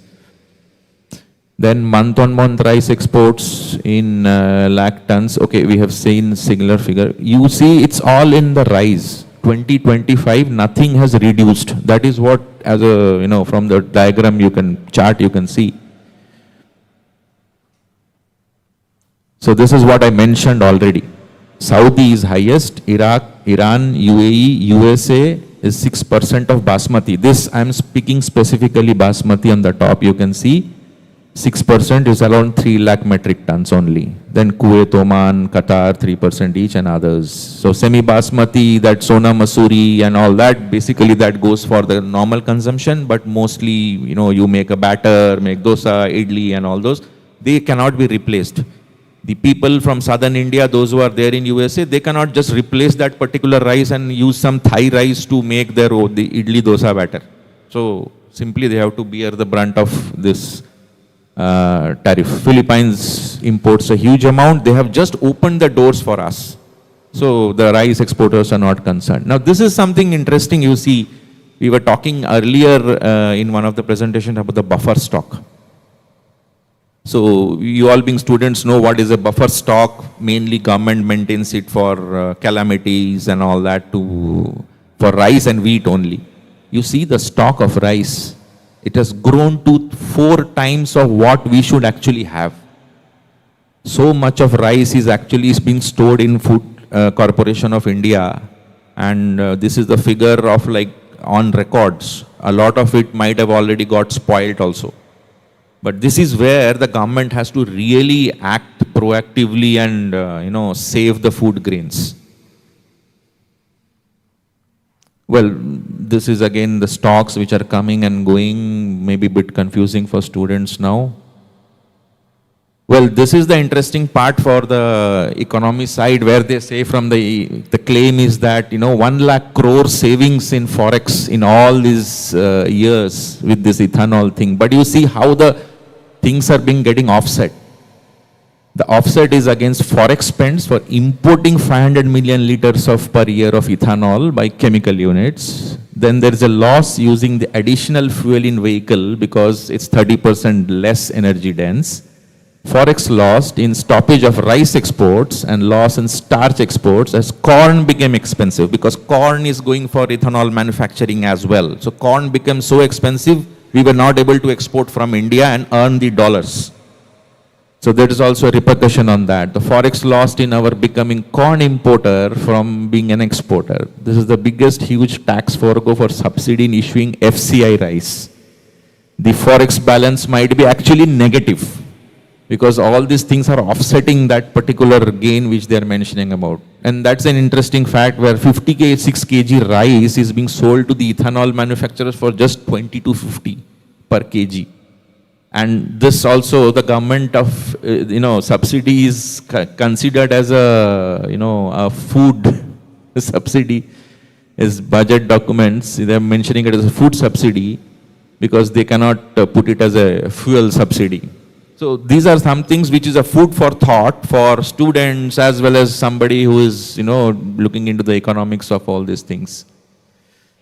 Now with this ethanol, even the research, this is what the research says, is from E27, if you want to go to to reach E27, there is 2% mileage loss when moving from E15 to E20. So your consumer buys an extra 1 billion liters of petrol per year. The national average price of 100 liters post-tax, it means an additional fuel bill of over 10,000 crores per year for consumers. So moving to E27 may double the burden of consumers as well as the government, assuming prices and consumption remains the same. So the fossil fuel import bill, 22 lakhs crores annually, mileage loss of ethanol blends could potentially wipe out the 25% of this particular forex savings which we are mentioning about. So overall, this something for like a food for thought. And then I had something for my shrimp friends, what they can do. Well, it can be given to the guys who are in the shrimp industry. Well, thank you. I think we are concluding the comments from our end, and we are open to questions. One quick question we can have.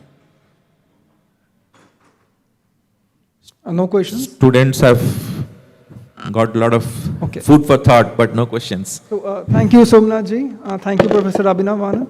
And thank you, Biju Govind ji.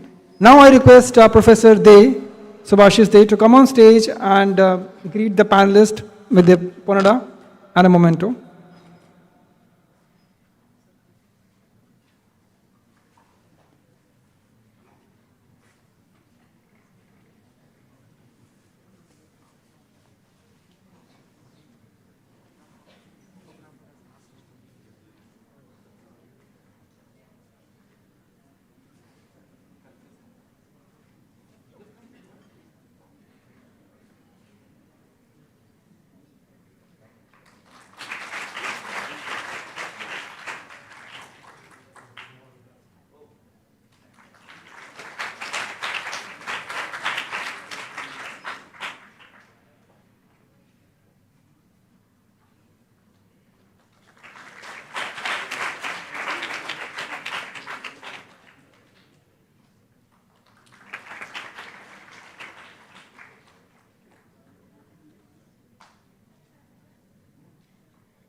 So we now break for tea, and we'll reassemble by 12:15.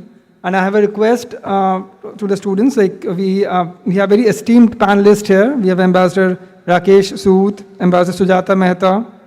We have journalist Simran Sodhi, journalist Biju Govind, and our faculty at IMK. It's a very nice opportunity to interact with them and gain wonderful insights. Thank you.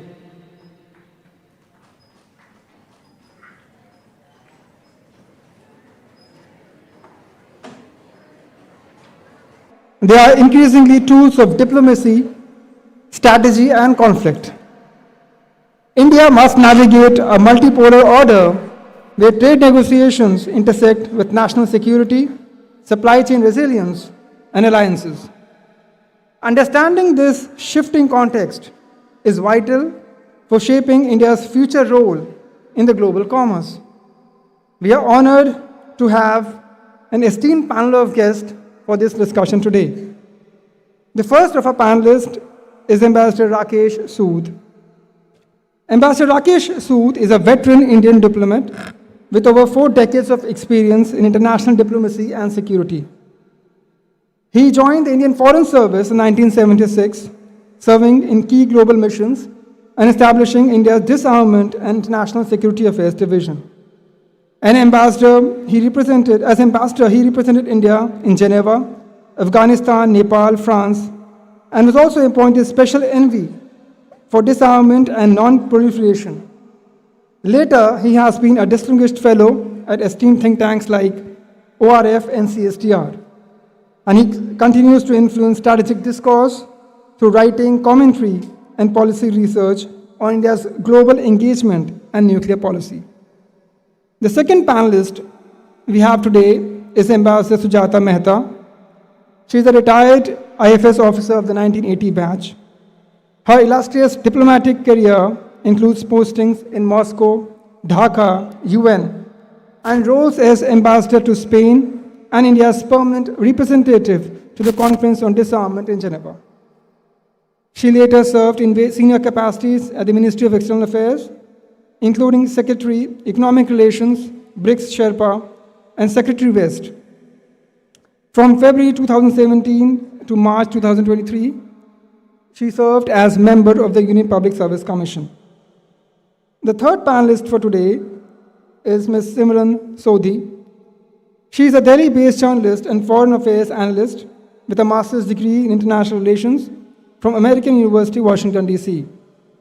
She has reported for major Indian and international media, such as the Indian Express, The Statesman, Khalij Times, Al Arabia English, covering stories from the US, Pakistan, Israel, Tokyo, and Beijing. Since 2012, she has regularly appeared on All India Radio discussing global issues and serves as executive editor on NRI Focus. She is also the author of the bestseller, Piercing the Heart, Untold Stories of Mumbai 2611. She is also presently the General Secretary of the Indian Women's Press Corps and contributes to the FCC South Asia's newsletter. So I request the panelists for today's discussion to come on stage, please.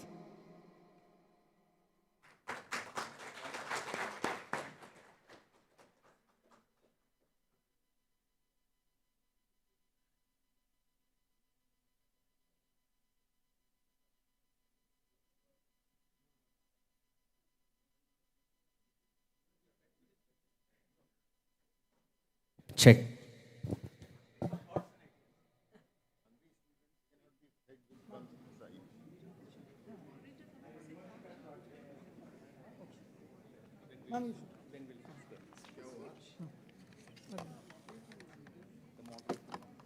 Just name back.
A good afternoon to everyone here.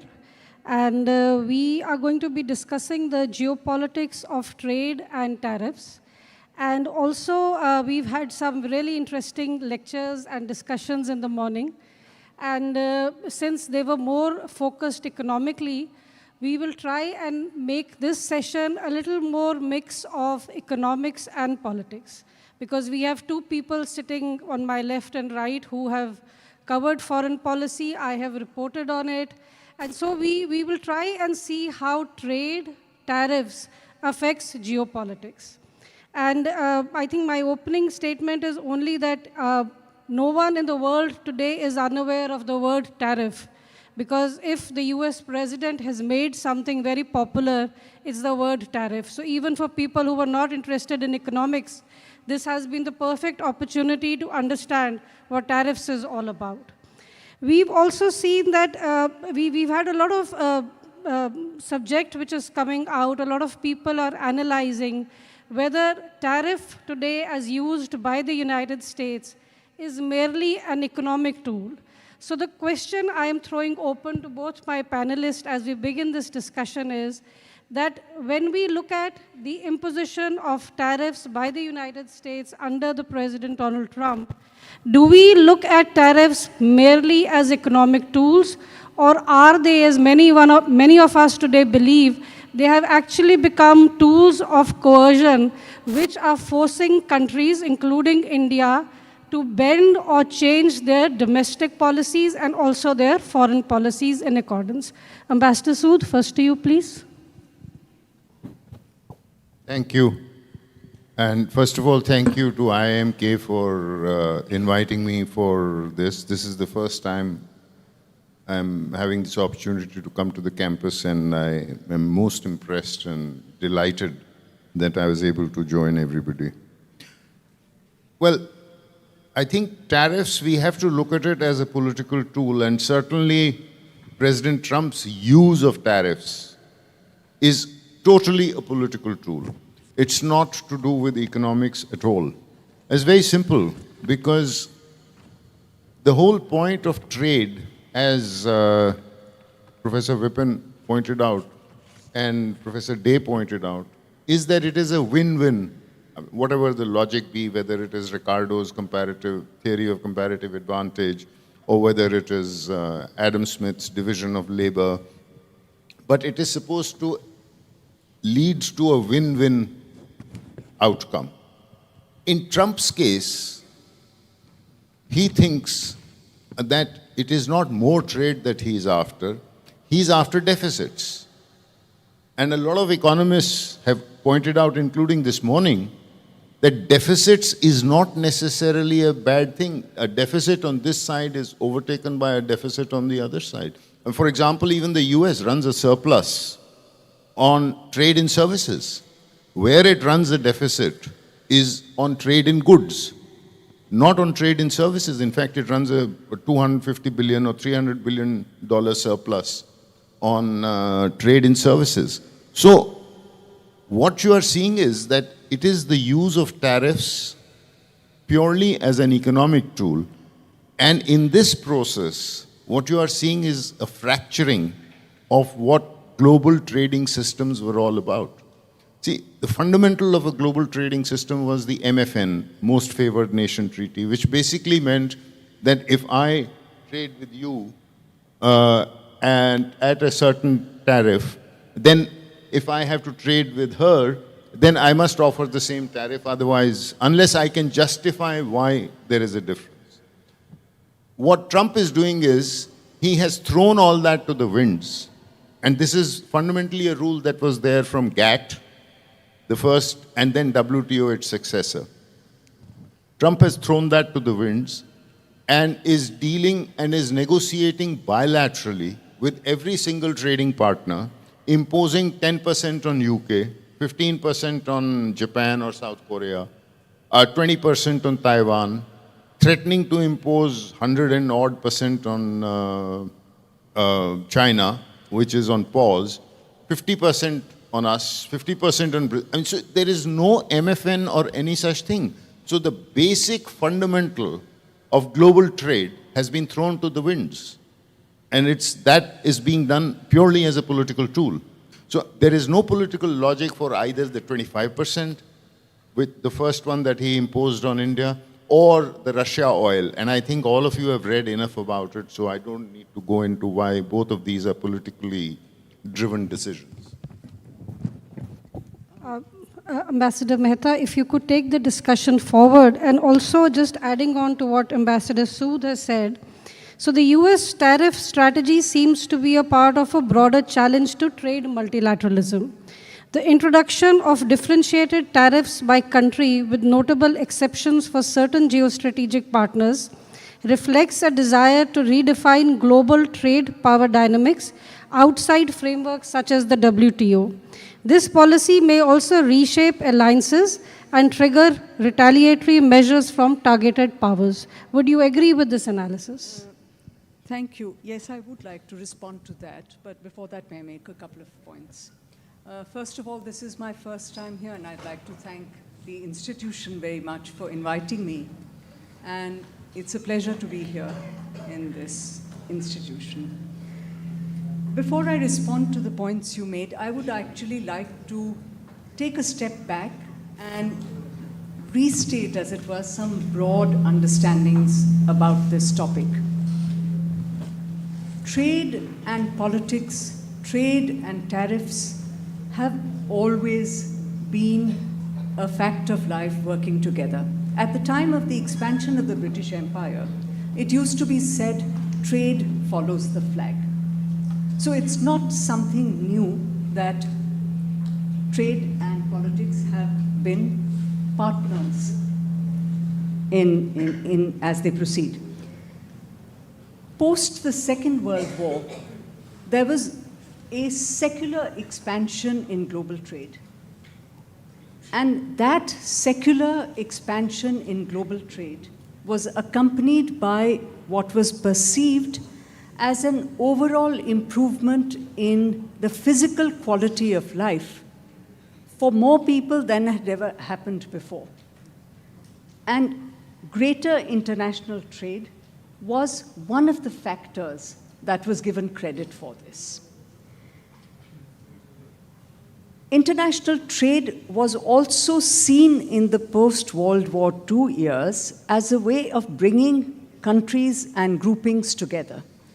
The European Union began as a European steel and coal community as a way of undoing the bitterness of the First and the Second World War. ASEAN came into being both to improve the economic integration of Southeast Asia as well as a way of responding to power groupings outside Southeast Asia. So the broad point I'm trying to make is that trade and politics have always gone together.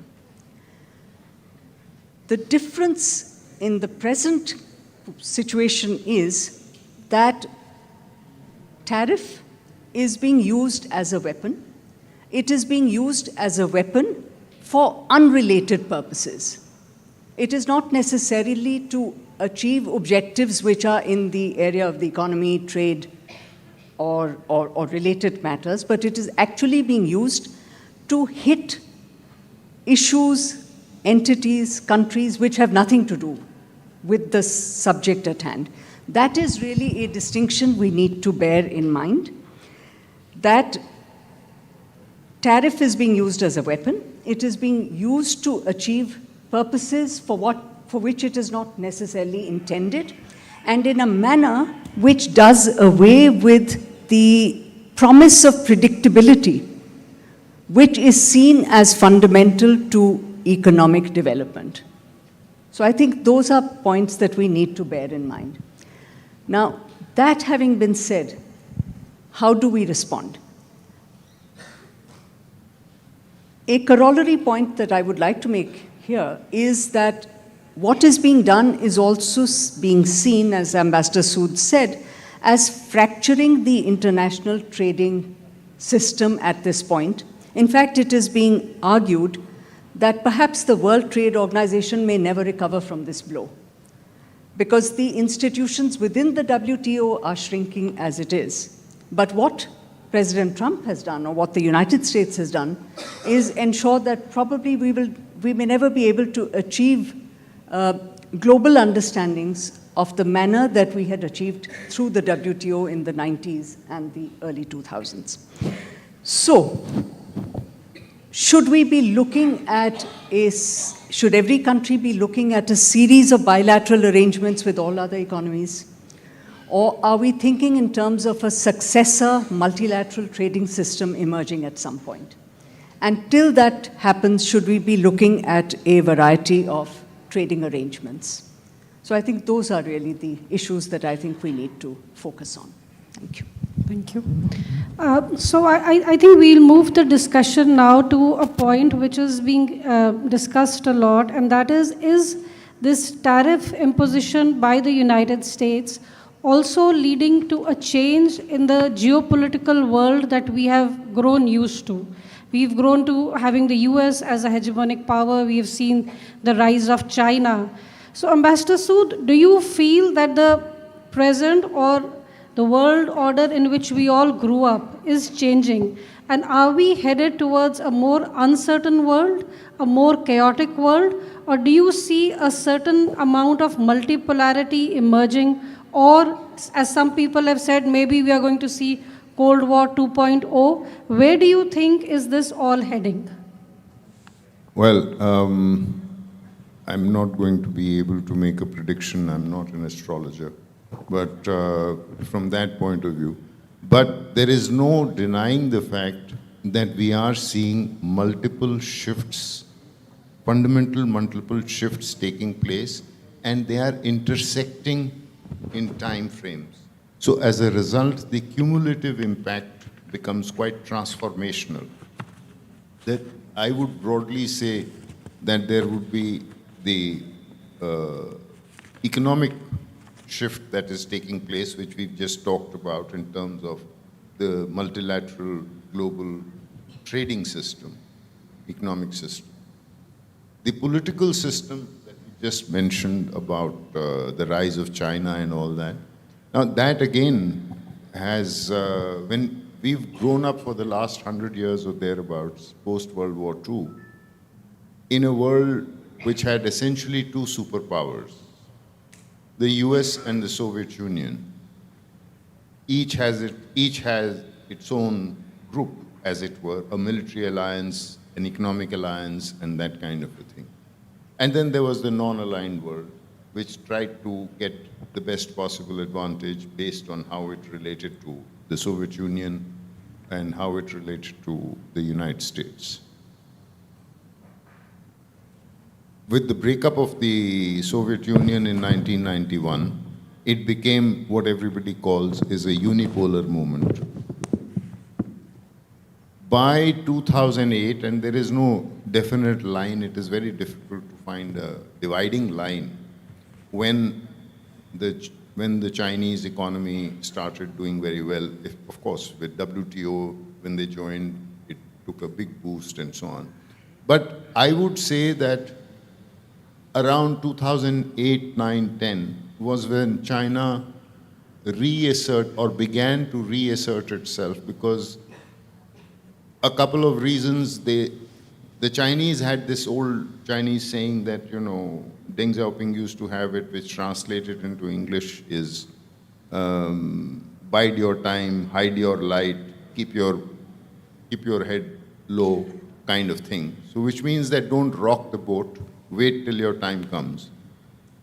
But Hu Jintao felt in 2008-9, after, let us say, the Chinese economic growth, the fact that the US had messed up things in Iraq and Afghanistan and had made a number of geopolitical mistakes and things like that. The fact that in 2008 you had the global financial crisis, and the Chinese realized that the US economic system was not all that it was made out to be. And they saw the bailout of the big banks and things like that. And the first evidence of the Chinese assertiveness is the 9-dash line coming in the South China Seas around 2009-10. Gradually, with Xi Jinping coming in, we see a more assertive China emerging. We see that in terms of our own relationship with China. The number of 2013 was when the first boundary problem took place in Depsang. 2014 was in Demchok. 2017 was Doklam. 2020 was Galwan, which was which took 4 years for it to get, for us to develop some kind of a new modus vivendi. So yes, so there is a geopolitical shift that is taking place. Now, in this period of transition, what was our foreign policy? Our foreign policy was, once it was a unipolar moment, you couldn't be non-aligned. Non-aligned from what? So we started improving our relationship with the United States quite naturally. It took a long time. And through various ups and downs, we managed to continue to improve our relationship. Mind you, even as we were improving our relationship with China. So in a sense, I would say that the best of the times is when India can have a better relationship with the US and a better relationship with China than US can have with China. Then you are in a sweet spot.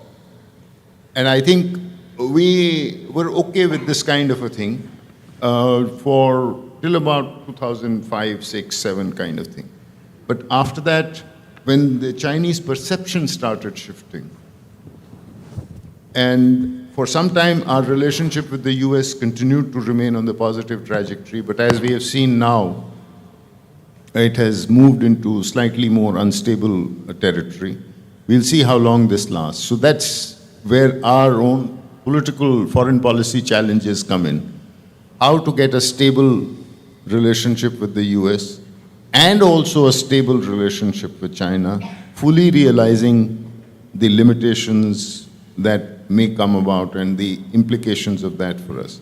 The third shift is the technological shift, which is the AI, which all of you are familiar with.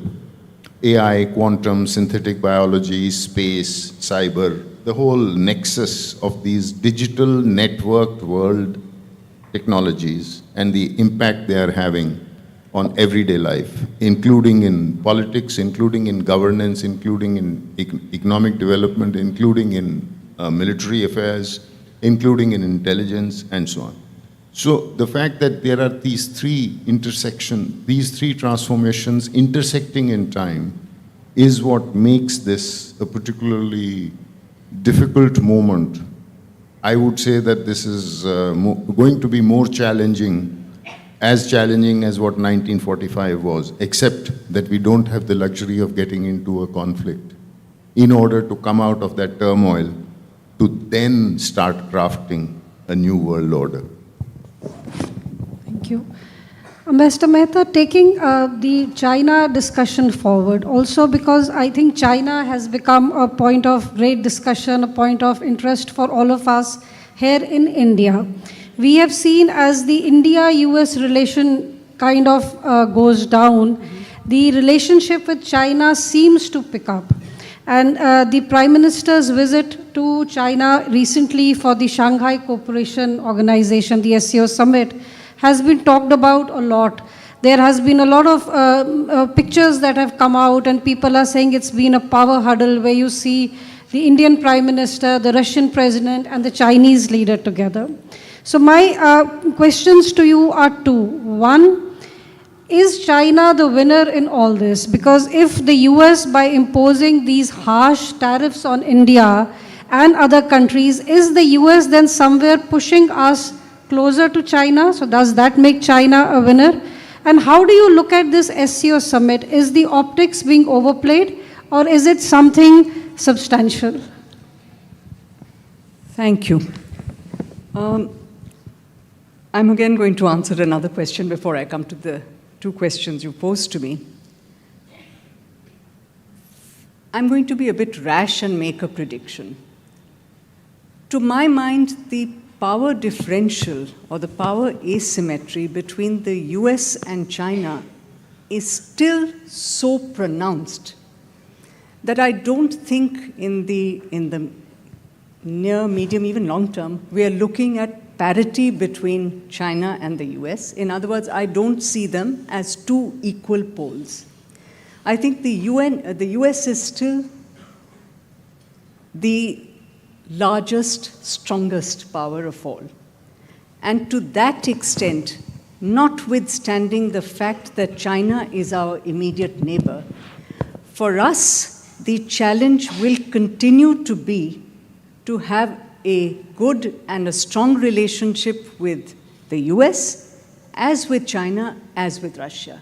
I think for us, the balancing act for our diplomacy is to continue to have a productive relationship with each of these on their own terms. Is China the winner out of President Trump turning on India? I don't believe so. I genuinely do not believe so, because I don't think that using the optics of an SCO summit, the Prime Minister has attended other SCO summits before this, so this is not the first meeting that he's had in this format. I mean, at this point, it is making, it is showing up in media because it is seen as being a sort of thumbing of our nose to the US. I don't think it is, and I don't think it should be seen that way. I think we need to look at it in context. I don't think we can afford to lose our relationship with the US.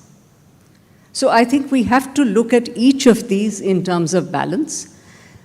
The SCO summit went off well. It gave us good photographs, excellent. But the issues that we have with China still stay.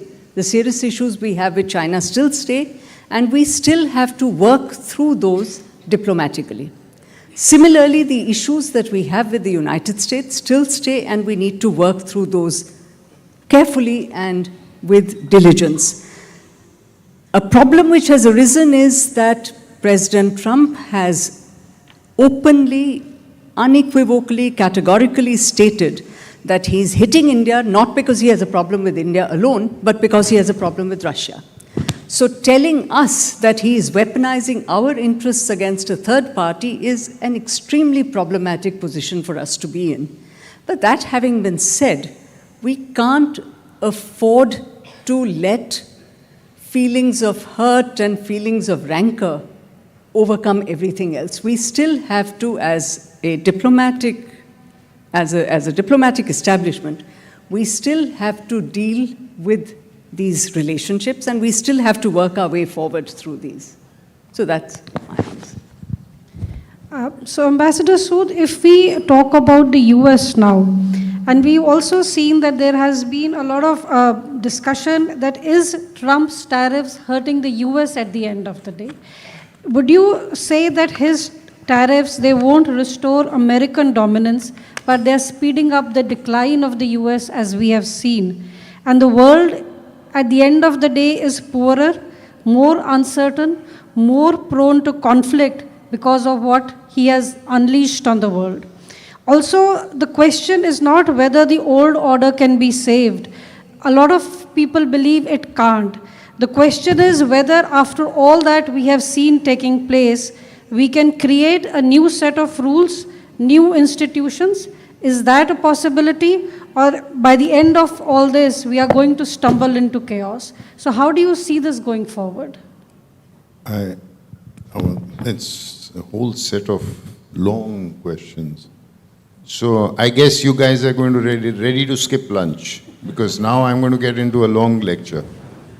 So it's all to do with your professor, because he's forcing me to continue. Let me start with the last point you made. And I think this is something that would perhaps be a little different and push you all to think a little bit about it. What constitutes a global order? How does a global order come into being? How does it become a global order?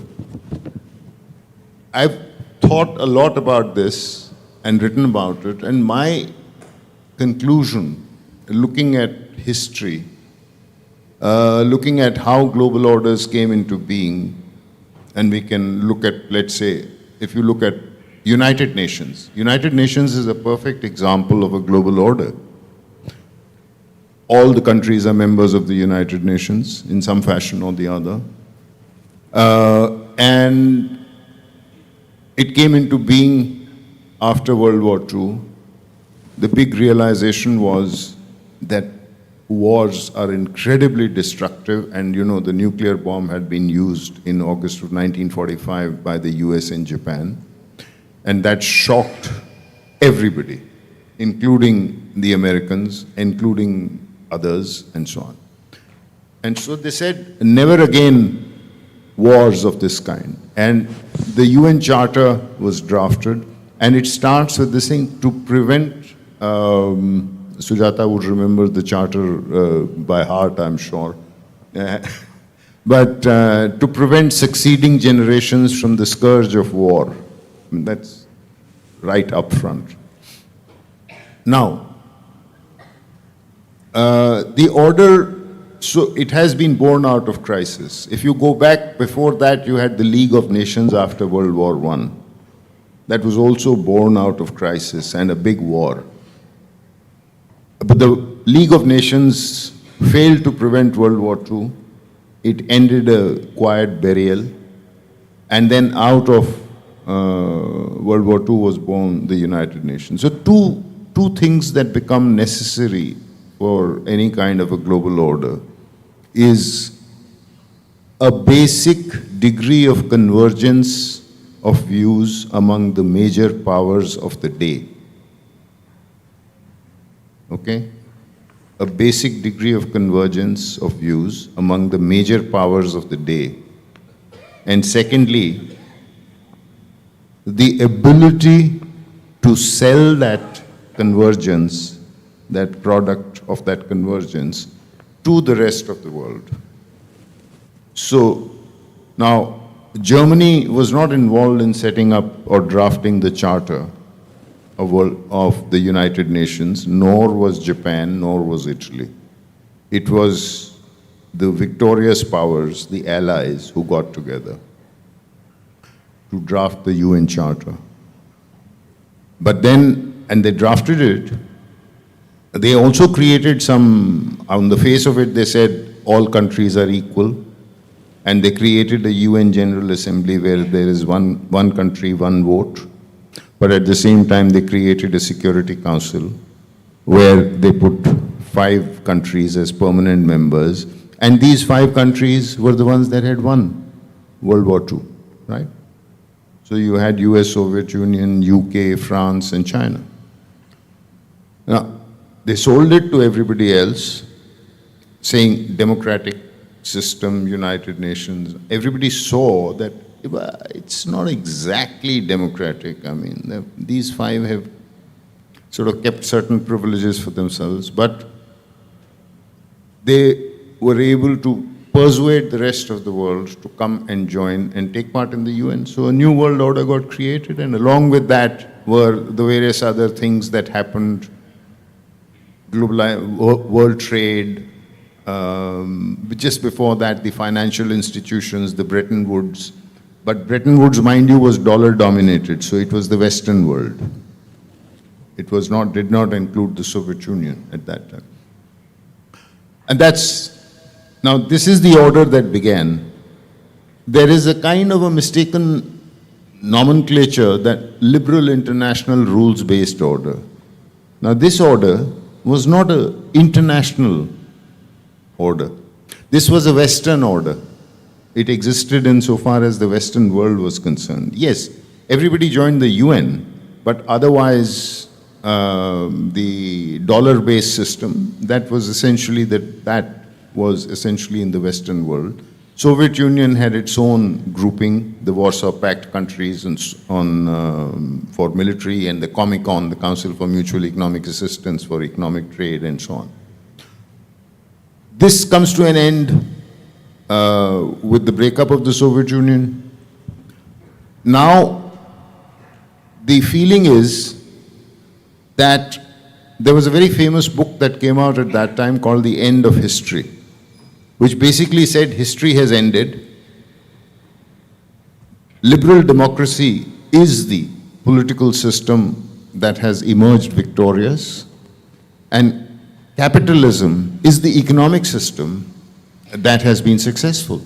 Socialism, communism, out. Well, the Chinese have shown us that that was not entirely true, but that apart. So, what was a Western order was quickly transformed, and that's the first time actually. There was an American professor called John Eikenberry, who sometime in 1991 for the first time used the phrase liberal international rule-based order. And that kind of, since 1990s, that has become a kind of a mantra which has been repeated again and again and again.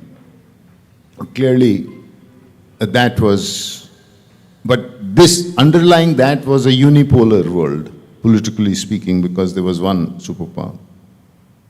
Although the UN Security Council still had 5, but everybody fell in line. Basically, we saw that. And today, what you are therefore seeing is a breakdown of that system. Where was the UN when COVID was happening? Where is the UN when Gaza is taking place? You know, when the war in Gaza is unfolding. Where is the UN when Ukraine war is going on? That's sort of, you would have thought. The reason is very simple, because UN permanent members are involved in these conflicts, or they are backed. Israel is backed by the United States. So you see that the UN is more or less stymied. It's probably the worst time, at least that I have seen in my career, and I don't know, I mean, if Sujata would agree with me on that, of the UN's complete inability to even convening power. They've failed to get any kind of convening power. I mean, the UN always had enormous convening power, which we've seen in the past on the Middle East issue, for example. I remember once the Americans said that Yasser Arafat and the Palestinians would not be allowed to come to the US. The UN decided to shift the UN General Assembly session to Geneva. Lock, stock and barrel. They said this General Assembly session on Palestine will take place in Geneva. And Yasser Arafat was there and all the rest of it. Now, so there is clearly, but then new orders emerge out of some kind of chaos. How expensive is that chaos going to be? Is it possible? Who are the, but any order also wants to preserve the privileges of some of the powerful people who take the lead in creating that. And that's where the balance comes in. So do that, but also for the success of an order, it has to be made acceptable to everybody, because if it is not, then it will not emerge as a global order. Then it will only create a more polarized world. So which direction are we going to go is impossible to predict. I mean, I agree with Sujata when she says that, you know, there is still a vast difference between US and China, and US today is. But, you know, in history, I think the deepest wounds are those that we inflict on ourselves. And I think the US society, I don't think that the Russians or the Chinese could have done to the US what US is doing to itself. So it's a bit, I don't know how this is going to end. But the Chinese see the US as an obstacle in their growth and their rise to whatever they think is their glorious future. And if they see the US as an obstacle, then to that extent, that lays the seeds of a hostile relationship, an potentially adversarial relationship, a rivalry between US and China. For us, the challenge that it poses is that insofar during the Cold War, our approach was that we were non-aligned, and we said to the two superpowers, Indian Ocean, please stay out of it. It is a zone of peace. We don't want any interference. We are non-aligned, and plague be on both your houses, or not literally. Okay. But what do you do when your own neighbor becomes a potential superpower? How do you tell that person to stay out of your neighborhood? I'll carry on from there. How do you deal with a neighbor who sees itself as a superpower? I don't know whether the best response to that is to say we are a superpower too. I'm not sure that that's a terribly convincing argument to offer, that we are Vishwaguru, therefore, you know, we're your equals. I don't think we should be getting into a situation where we are actually indexing ourselves vis-a-vis China. I don't think that that's a productive approach to take. On some of the points you made, Rakesh, I'd like to say I actually believe that fundamentally, as a global community, we will have to find multilateral institutions, recalibrate them, reconfigure them, recreate them. But we will have to find multilateral institutions where we can all come together for at least some minimal purposes. If we don't have that, we will be in a state of anarchy, and that nothing can be worse than that, particularly given the fact that I do believe we are right now in a phase of polycrisis. I don't know, all you young people, if you're familiar with this economic historian called Adam Tooze, he puts out a wonderful podcast every week, which is really quite fascinating. It's always data-based, and it's always a fascinating listen. So he's been arguing for some years that there's such a convergence of crises at this point, whether it's climate, whether it's energy, whether it's population, economics, politics. I mean, you know, he said that this is the worst polycrisis that the modern world has seen.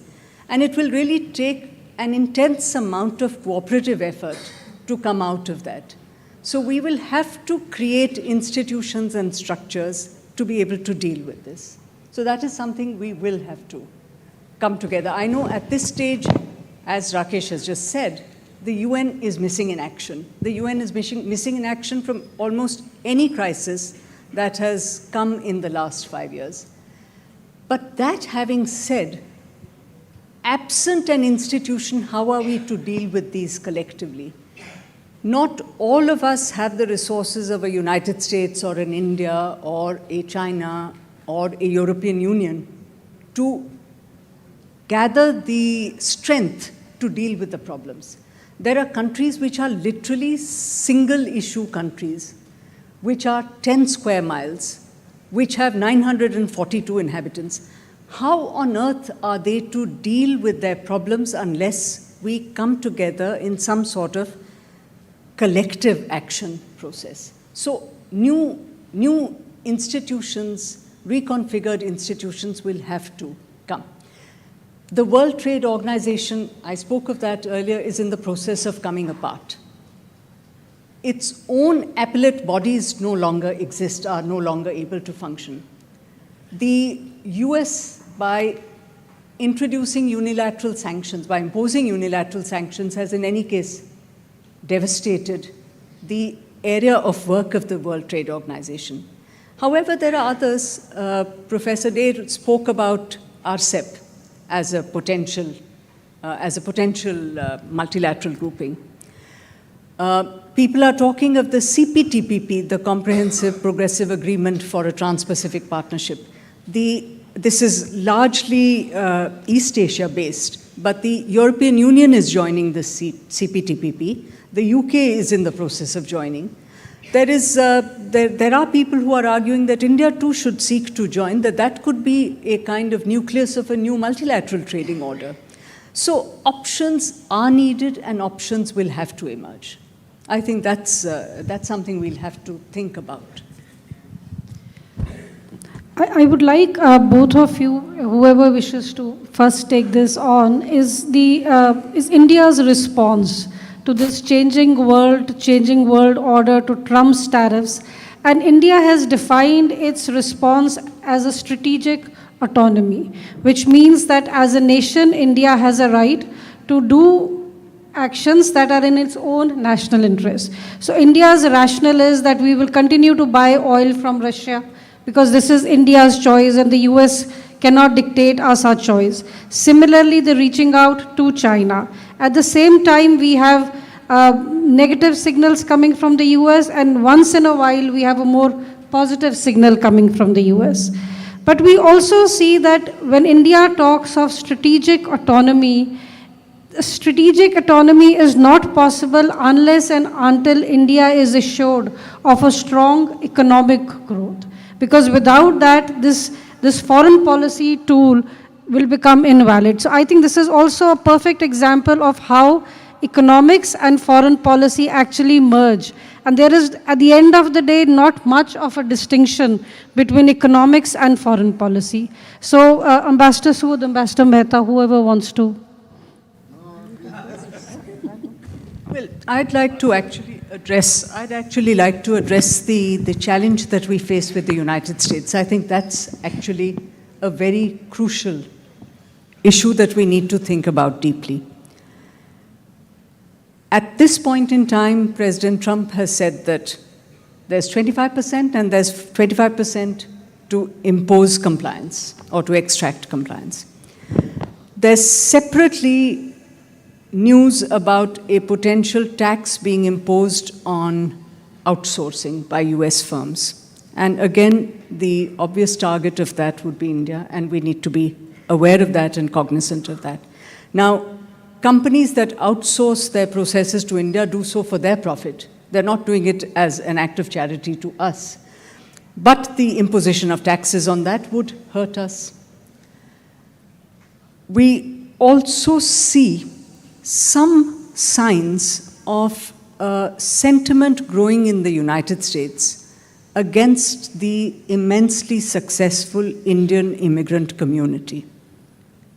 That is something we need to be aware of and recognize that that could have implications for us. In our own public discourse over the last several years, Indians, we in India, have been speaking of working in the United States, settling in the United States, developing stakes in the United States as though we have a right to do that, as though there is a natural synergy between Indians and Americans. All of that may be true, but we have to recognize that we are still sovereign entities. India doesn't have an absolute right to profit from the United States, just as the US doesn't have an absolute right to benefit from India. So I think those boundaries we have to be aware of, and therefore we have to be aware that any anti-immigrant sentiment hurts us all. So that too is a question that we need to bear in mind and see how we can ensure that it doesn't have any negative implications for us. We're looking at the present range of tariffs or the present amounts as something that is negotiable. That just as he said 150% on China and reduced it, maybe the 50% he's announced on India will be reduced. Maybe it will and maybe it won't. But even if we are able to negotiate it down, it would mean that there would be a price to be paid. How do we know that the next US administration will not think that similarly a price can be extracted for some other action that they may want to take or they may want to see us take? So there is a fundamental weakening that arises from giving in to a bully. And I think we have to be careful about not letting ourselves be put into that position. I think those are points that I do want to make. I think we'll open it up for question and answer session. And we would really like students to ask the ambassadors questions. Any questions, please?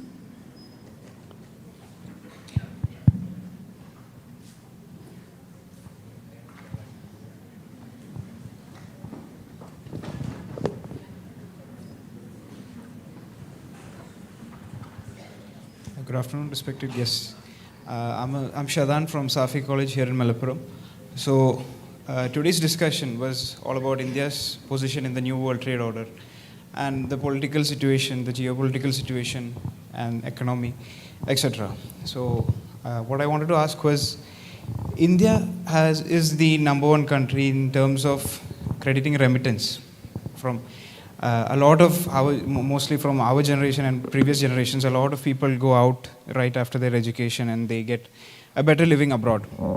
So what I wanted to ask was, after all this discussion today, getting that remittance, our economy is highly dependent on that. Our GDP is highly dependent on the remittance that comes from the outside. So should India continue doing that, or should India make policies to keep the greatest resource India has, which is our human capital, our people?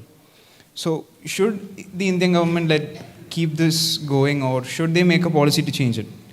And a follow-up question is, what is your general point of view for our generation? I think I speak on behalf of all the students here. Should we go outside and make a better living, or should we abandon ship, or is there any promise for us if we choose to stay here? Is there any hope that this will change? There will be better days for India in terms of the economical and political situation.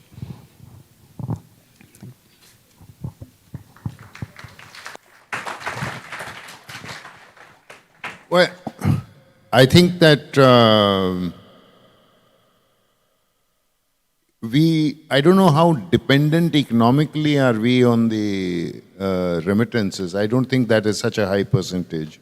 So that's not something that troubles me. I think what Ambassador Mehta Surata was saying was that, we don't have a policy of dual citizenship.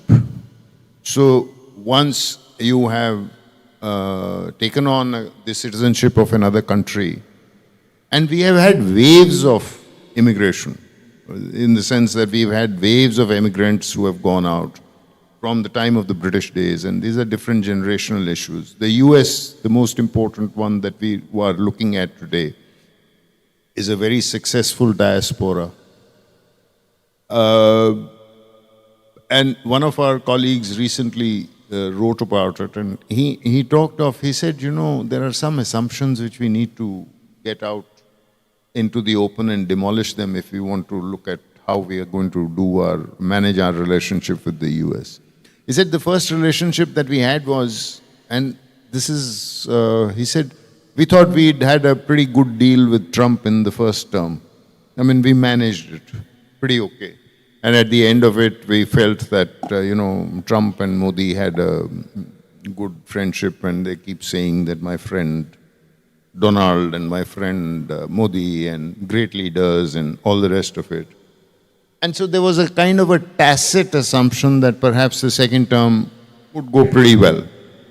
And so when Prime Minister Modi went to Washington in the month of February and had a good meeting and promised that let's do a quick trade deal and we'll set up a trade target of $500 billion, which is more than double of what it is today, by 2030.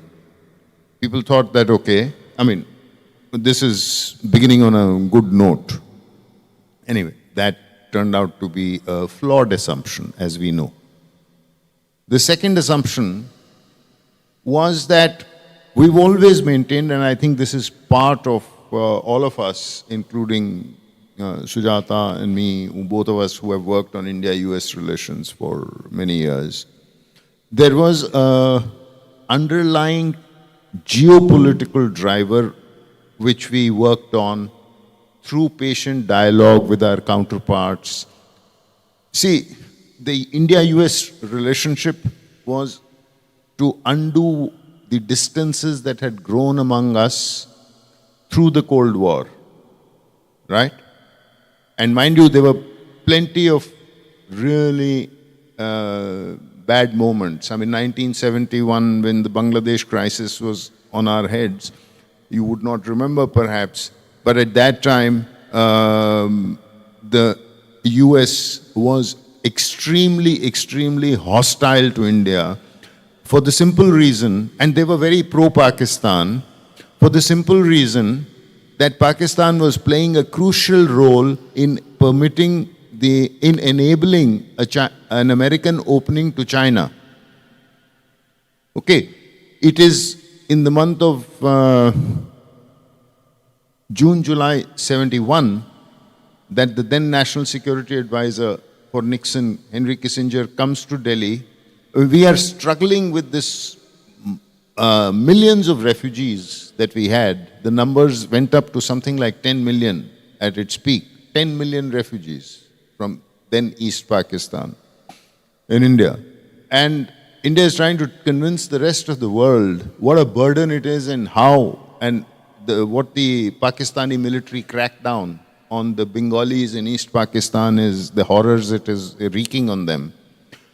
And Kissinger comes here, has performer meetings, not particularly successful, goes off to Pakistan, and from there pretends to fall ill and flies on a secret visit to go to China to go and meet Mao, to set the stage. And the visit is secret, comes back and then says, my stomach is okay now, heads off. And it is then that the announcement is made that Nixon will go to China. So that's the kind of close political thing that is happening. During the Bangladesh crisis, the US, to prevent us or to kind of deter us from taking military action, sends its own nuclear-armed aircraft carrier into the Bay of Bengal. And there is a Soviet submarine, because we had signed a Indo-Soviet friendship treaty in August of 1971. There is a Soviet nuclear submarine trailing it, and the Americans are told about it. And so that's how it is operating. What I'm trying to say is that we've been there, as bad as that. From the 1990s, when we began talking to the Americans, we had to get over all those hurdles of mistrust and history and so on. And we did. There were also, but behind it were the geopolitical drivers, because the US saw Indian economy had started opening up in the 1990s. So the US saw an economically open, a prosperous India, a democratic and liberal India as an important pillar of security and a potentially important partner in the Asia-Pacific or Indo-Pacific, as they subsequently also started calling it. But that was the geopolitical. And then as time went by, they also realized the assertiveness of China. So they kind of doubled down. And so other aspects of our relationship other than trade and people to people, like defense.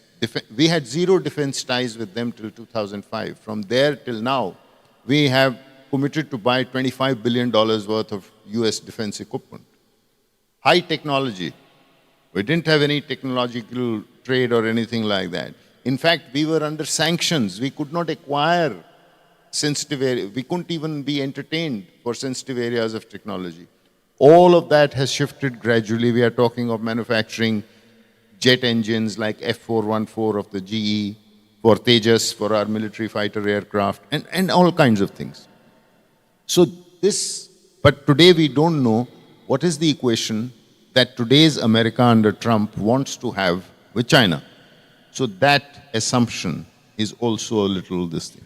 The third assumption was that we thought our diaspora, I mean, how many Fortune 500 companies are headed by Indian CEOs? I mean, the number is mind-boggling. It's the most successful diaspora in America, and these guys are all for India. Because, we do these very successful Madison Square Garden event or Houston event where there are hundreds and thousands of Indians who gather to applaud Prime Minister Modi or whoever is the Prime Minister. But, I mean, Prime Minister Modi has done that. He has managed to energize the diaspora. And so, you think the diaspora will now go and tell Trump, hey, don't do that to India. India is a good country. I mean, I am Indian. Look, I mean, what can you do? And Satya Nadella will go and tell him, and Sundar Pichai will go. I mean, obviously not. So let's face, that was another assumption that we need to sort of curb slightly. So if you curb some of these assumptions, which are actually get amplified by media, and then they tend to dominate the discourse. But what I'm saying is that when Sujata and I were working on India-US, we were not looking at diaspora. We were cultivating constituencies in the US, like in the US Congress, like in US media, like in US think tanks, like in the US Pentagon, talking to the US admirals and generals and defense people and so on, to try and explain to them where India and US could have partnerships together and why it could be mutually beneficial. And it is that effort that counts. It's not broad, generalized assumptions. And let's not get carried away by emotions in that sense. That's what I mean. But on that last point you made, should you go, should people of your cohort live and work in India or live and work outside India? Look, I believe in free choice. Individuals have to decide for themselves where they want to be and where they can best realize their own aspirations. So that's a given.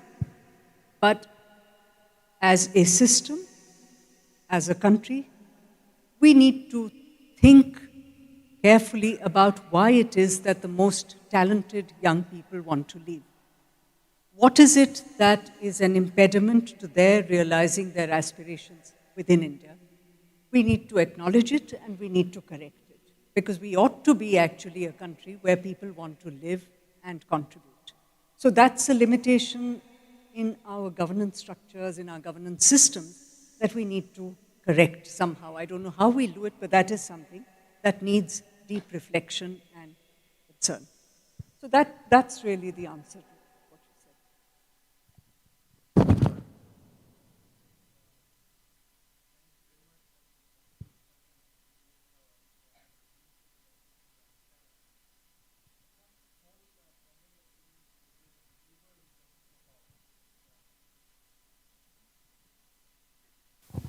And you can't really now be saying that we are non-aligned. You're just in the next door. How do you see our membership in Quad? Is it something that is now an impediment in our balancing act, where you have to play both sides, or do you think Quad can be managed as absolutely harmless? We know it is not. It has primarily a security, footprint that has been created. So, given what should be India's stance in making Quad, or should we reorient the Quad to a much more economic versus the current security, or that's something that we don't have to worry about at all? Well, first and foremost, the Quad is not a security alliance. It was never set up like that. There's a long history. It actually originated, the first time these four countries worked together was after the tsunami. That was on humanitarian relief because these were the four countries that had assets in the region: Japan, China, US and India. Then nothing much happened till Shinzo Abe, the then Prime Minister of Japan, he started talking about it. And then there were and it took another 6-7 years before the first meeting at the officials level took place sometime in 2014-15, something like that, in Manila. But that was at the officials level. Gradually, it took on a bigger shape during President Trump's time. They changed the designation of their command in Hawaii from Pacific Command to Indo-Pacific Command, accepting our logic kind of thing. Initially, if you look at Prime Minister Modi's speech in Singapore at the Shangri-La Dialogue, he kept talking, it's not a military, this thing, we are looking, and we've added many other items on the Quad's agenda, much against the wishes of the US, but they went along with us. We said, let's not make it exclusive in the sense that only these four countries. And so we added subjects like climate change, and we added subjects like vaccines, and we added subjects like technology and so on to the agenda of the Quad. So there are a number of working groups. So it's not a security alliance. Now, there is a slight mismatch here because both Japan and Australia are allies, military allies of the United States. India, strategic autonomy, not an ally of any country, etc. So there is that difference. And at the same time, we are in SCO. I mean, this is all part of strategic autonomy. You can't, for the US, it's very easy to look at, the US has traditionally is habituated to looking at countries either as adversaries or as allies. Now, if you are an adversary like the Soviet Union was, then they know how to deal with you, right? they'll have containment policy, this policy, that policy, sanctions, blah, blah. If you are an ally, then by definition you are a junior partner, because there is no other country, whether it is UK, France, Germany, Japan, I mean, they may be big economies, successful economies, but essentially they're junior partners in an alliance vis-a-vis the US, Canada, whatever. The first things, I mean, for 15, 20 years in our dialogue with the US, one of the important things was to get the US to understand how to deal with somebody who's neither an ally nor an adversary. That's very difficult. The whole bureaucratic system, the whole political system is geared to looking at countries only from that perspective. So how do you deal with a partner as an equal, but knowing full well that India is not an equal economically, militarily, etc., etc. But as their concerns about China grew, having a partner like India, who's sitting there geographically, has its own political value. And that is the value. And so we need to be part of Quad. And we also need to have, that's why I said in the beginning that you need to, and I think Ambassador Mehta also said, we need to find a modus vivendi with China. Now, obviously, it has to be a new modus vivendi, because the old modus vivendi that we had with China, which was fixed, was when we and China were roughly equal in GDP, in defense budgets, and so on. Today, there is a vast and growing difference. And we need also to have a very stable relationship with the United States, which is mutually beneficial, because given China-Pakistan relationship and a long-standing strategic relationship, of which we had evidence during Op Sindoor recently, it is unlikely that China would see benefit in our growing strong militarily, etc., because we do have an adversarial relationship with China. So for our access to technology and access to capital and so on, and access to defense equipment, we will have to rely on Russia and on the West. So we need to, but that is, so without necessarily, so the challenge will be, how do you have stable relationships? And when earlier, since we had good relations with both China, today the relations with China are now improving, but there are clear limits to how far we can go with China. We can, both of us are interested in putting it on a stable footing. But the Chinese have not, like for example, they said, we will give you some data, but they said on Brahmaputra and the big dam they are making there. But they said, we'll give you data if there is a humanitarian crisis. I mean, it's not a regular exchange of hydrological data that we have agreed to or any such thing. So similarly, there are limitations to how far we'll go, but we need to explore that. At the same time, you need to explore that with the US as well. Thank you. I too have a question to ask, if I may. Sajjan, ഒരു minute. About the Belt and Road Initiative, right? Ambassador Mehta had mentioned, brought back the old British phrase that the trade follows flag. The Belt and Road for me seemed more like the flag will follow trade, from the Chinese point of view at least, or perhaps the flag may follow sort of very, gently far away. And India is, stayed away back then. Now, if we are to move away from this title, India in the New World Trade Order, to creating the New World Trade Order, right? Is there a reason to revisit India's position vis-a-vis the Belt and Road Initiative? And if so, how would India do that? That's an interesting question. I have to say that from the point in time when the Belt and Road Initiative was put forward in its earlier incarnation, the issue of how we should respond to it is actually something we thought about at different levels very, very deeply. Because whereas from the Chinese perspective, and it was apparent that it was a Chinese, it was a way of establishing concretely Chinese interests in disparate locations as a demonstration of their interest and their capacity. For us, the most important element that weighed was the fact that an essential part of it ran through sovereign Indian territory. And there was no getting away from that. So how do we endorse or look positively upon something which amounts to a clear infringement of our sovereignty? That has not changed. And unless that changes, I don't see how any government in India can say that this is on the whole a good thing. Because there can be no on the whole assessment of this while that violation stands. That's one part of it. Now, as a demonstration of Chinese economic strength and power all over the world, well, even the BRI has changed over time. I mean, they have reconfigured, they have changed the locations where they want to be, the manner in which they want to be in some locations.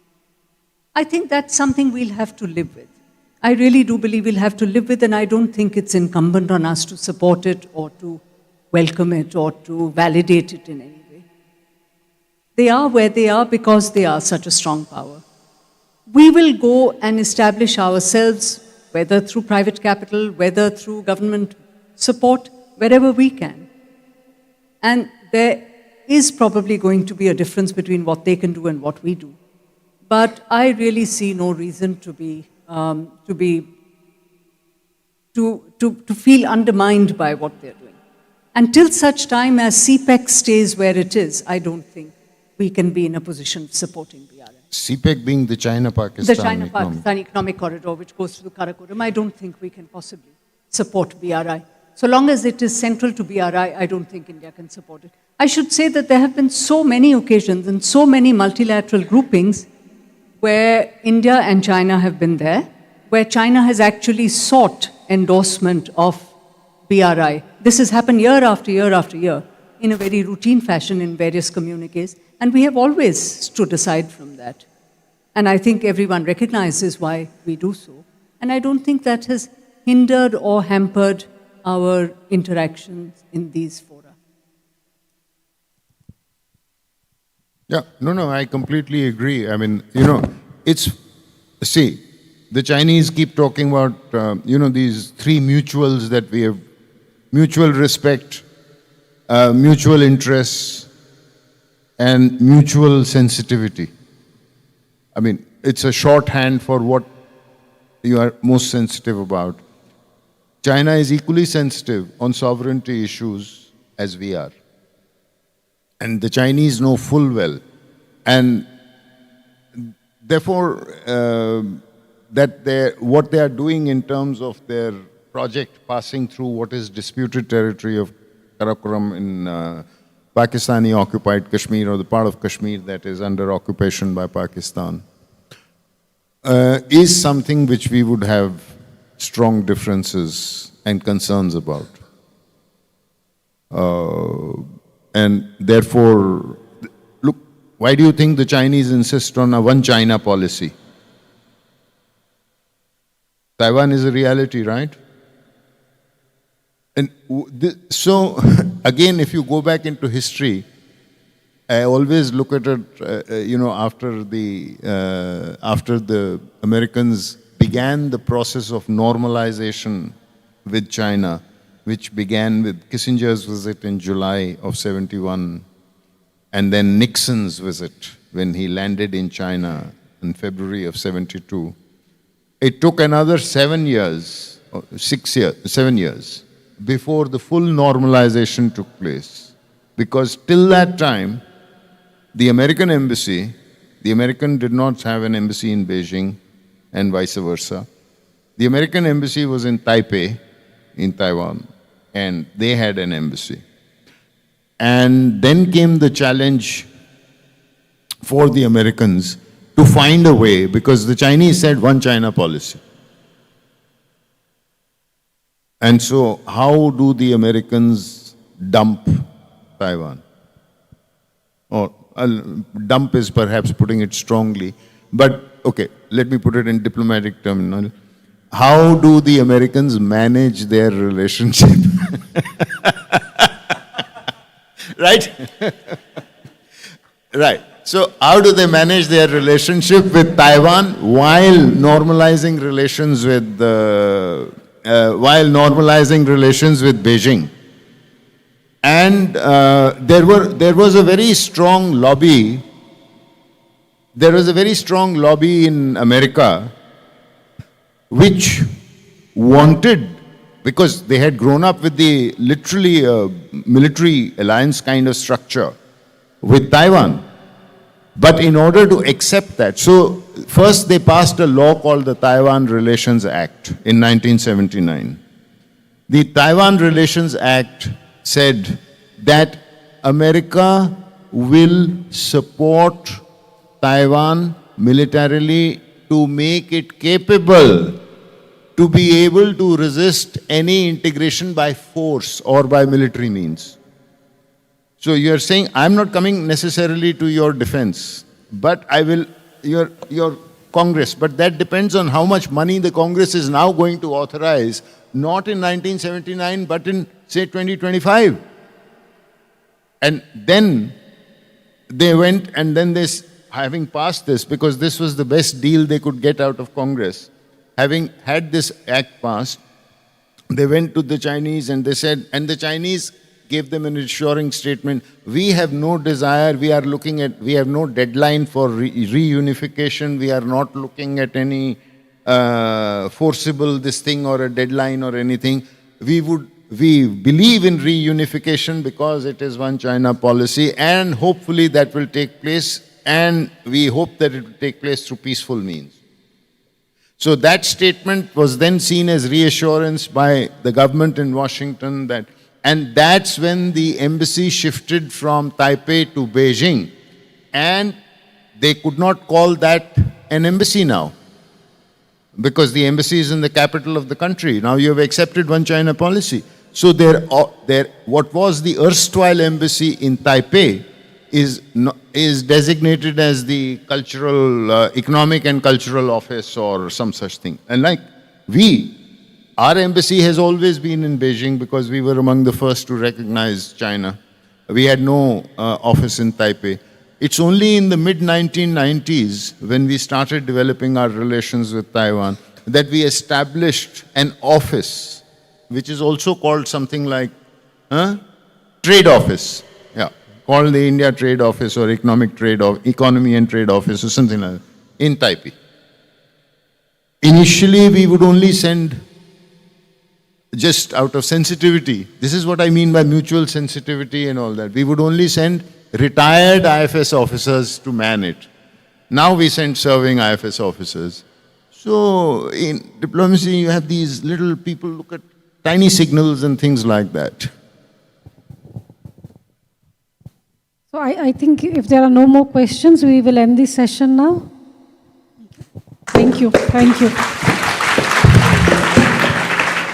And now I would like to request Professor Subhashis Dey, Professor Salman Ansari, and Professor Anku Jain to come on stage and present mementos to our panel members.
I now invite Professor Vipin to deliver the formal vote of thanks.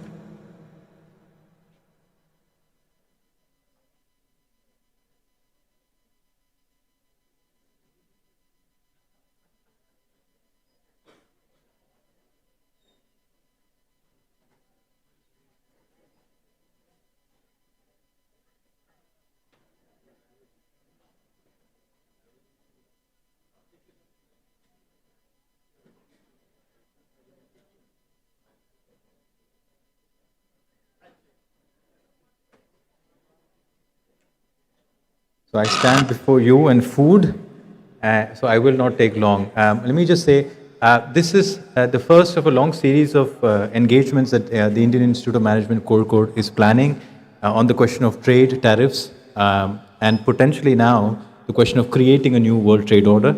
So I do wish to thank our guests who've come from far away, particularly our guests from Delhi, our two ambassadors, Ms. Simran Sodi, who's come all the way from Delhi. Thank you so much. I know you were busy yesterday with another program in Delhi. My friend who's come from Hyderabad. I do apologize that we wish we had more time for your long drawn slides, Somnath. And I do wish to thank Professor Salama Ansari for as the head of the Center for Governance. She acted very quickly, got everything together. Trump was announcing his tariffs, and we just didn't have time to plan everything. And she was very quick. She said, "Let's do this. Let's get this done." Hardly looked at the budget, which is big thing in a government organization. Said, "Let's just go." But with Professor Subhashish Dey, who again we reached out to you so late to give this talk. I was hoping you'd agree. Thank you so much for having set the tone for today. Our director, extends his regards and best wishes. Unfortunately, he couldn't join us today because he's in the US. He's in fact traveling back from the US. He went to meet his daughter who's studying there, which also tells us about the deep ties that we have with the US. Many of us have studied there. IIM Calcutta, many of you faculties have had something to do with this. So the ties are deep. And hopefully these are just minor fluctuations. So thank you so much. There are two individuals that I wish to thank. Three individuals, in fact. My dear friend Sujin, is he still here in the audience? Yeah, he's played an incredible role in communicating this event to all the colleges in Kerala. Sujin is a professor of economics at Government Arts and Science College, but very actively involved in the education scene in Kerala. And Mr. Vikas, who's our public relations officer, he's played an incredible role in making this happen. And the person who's conceived of all of this and made it happen is Mr. Pawan Kumar Singh, our senior administrative officer. This morning, Professor Dey was like, the ambassadors who've come and all these important people who've come, you know them? I said, no, I don't know them. But he knows them, so he knows them all, and so again, just a little bit about IIM Kozhikode. This is no part of Mr. Pawan Kumar Singh's job description. This is no part of his job description. This is how organizations grow. This is how societies grow. You go well beyond your job description, right? You have a larger outlook towards where the organization should go. So I'm delighted to have you as a senior colleague and a guide. Thank you so much. And we do hope that you would come back for a program on creating the new world trade order, perhaps again organized by the Center for Governance. So thank you so much, and take care.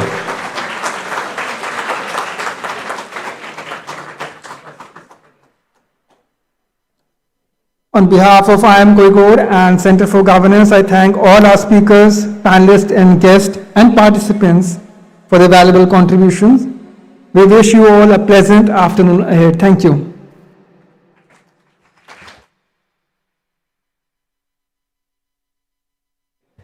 The bus is ready.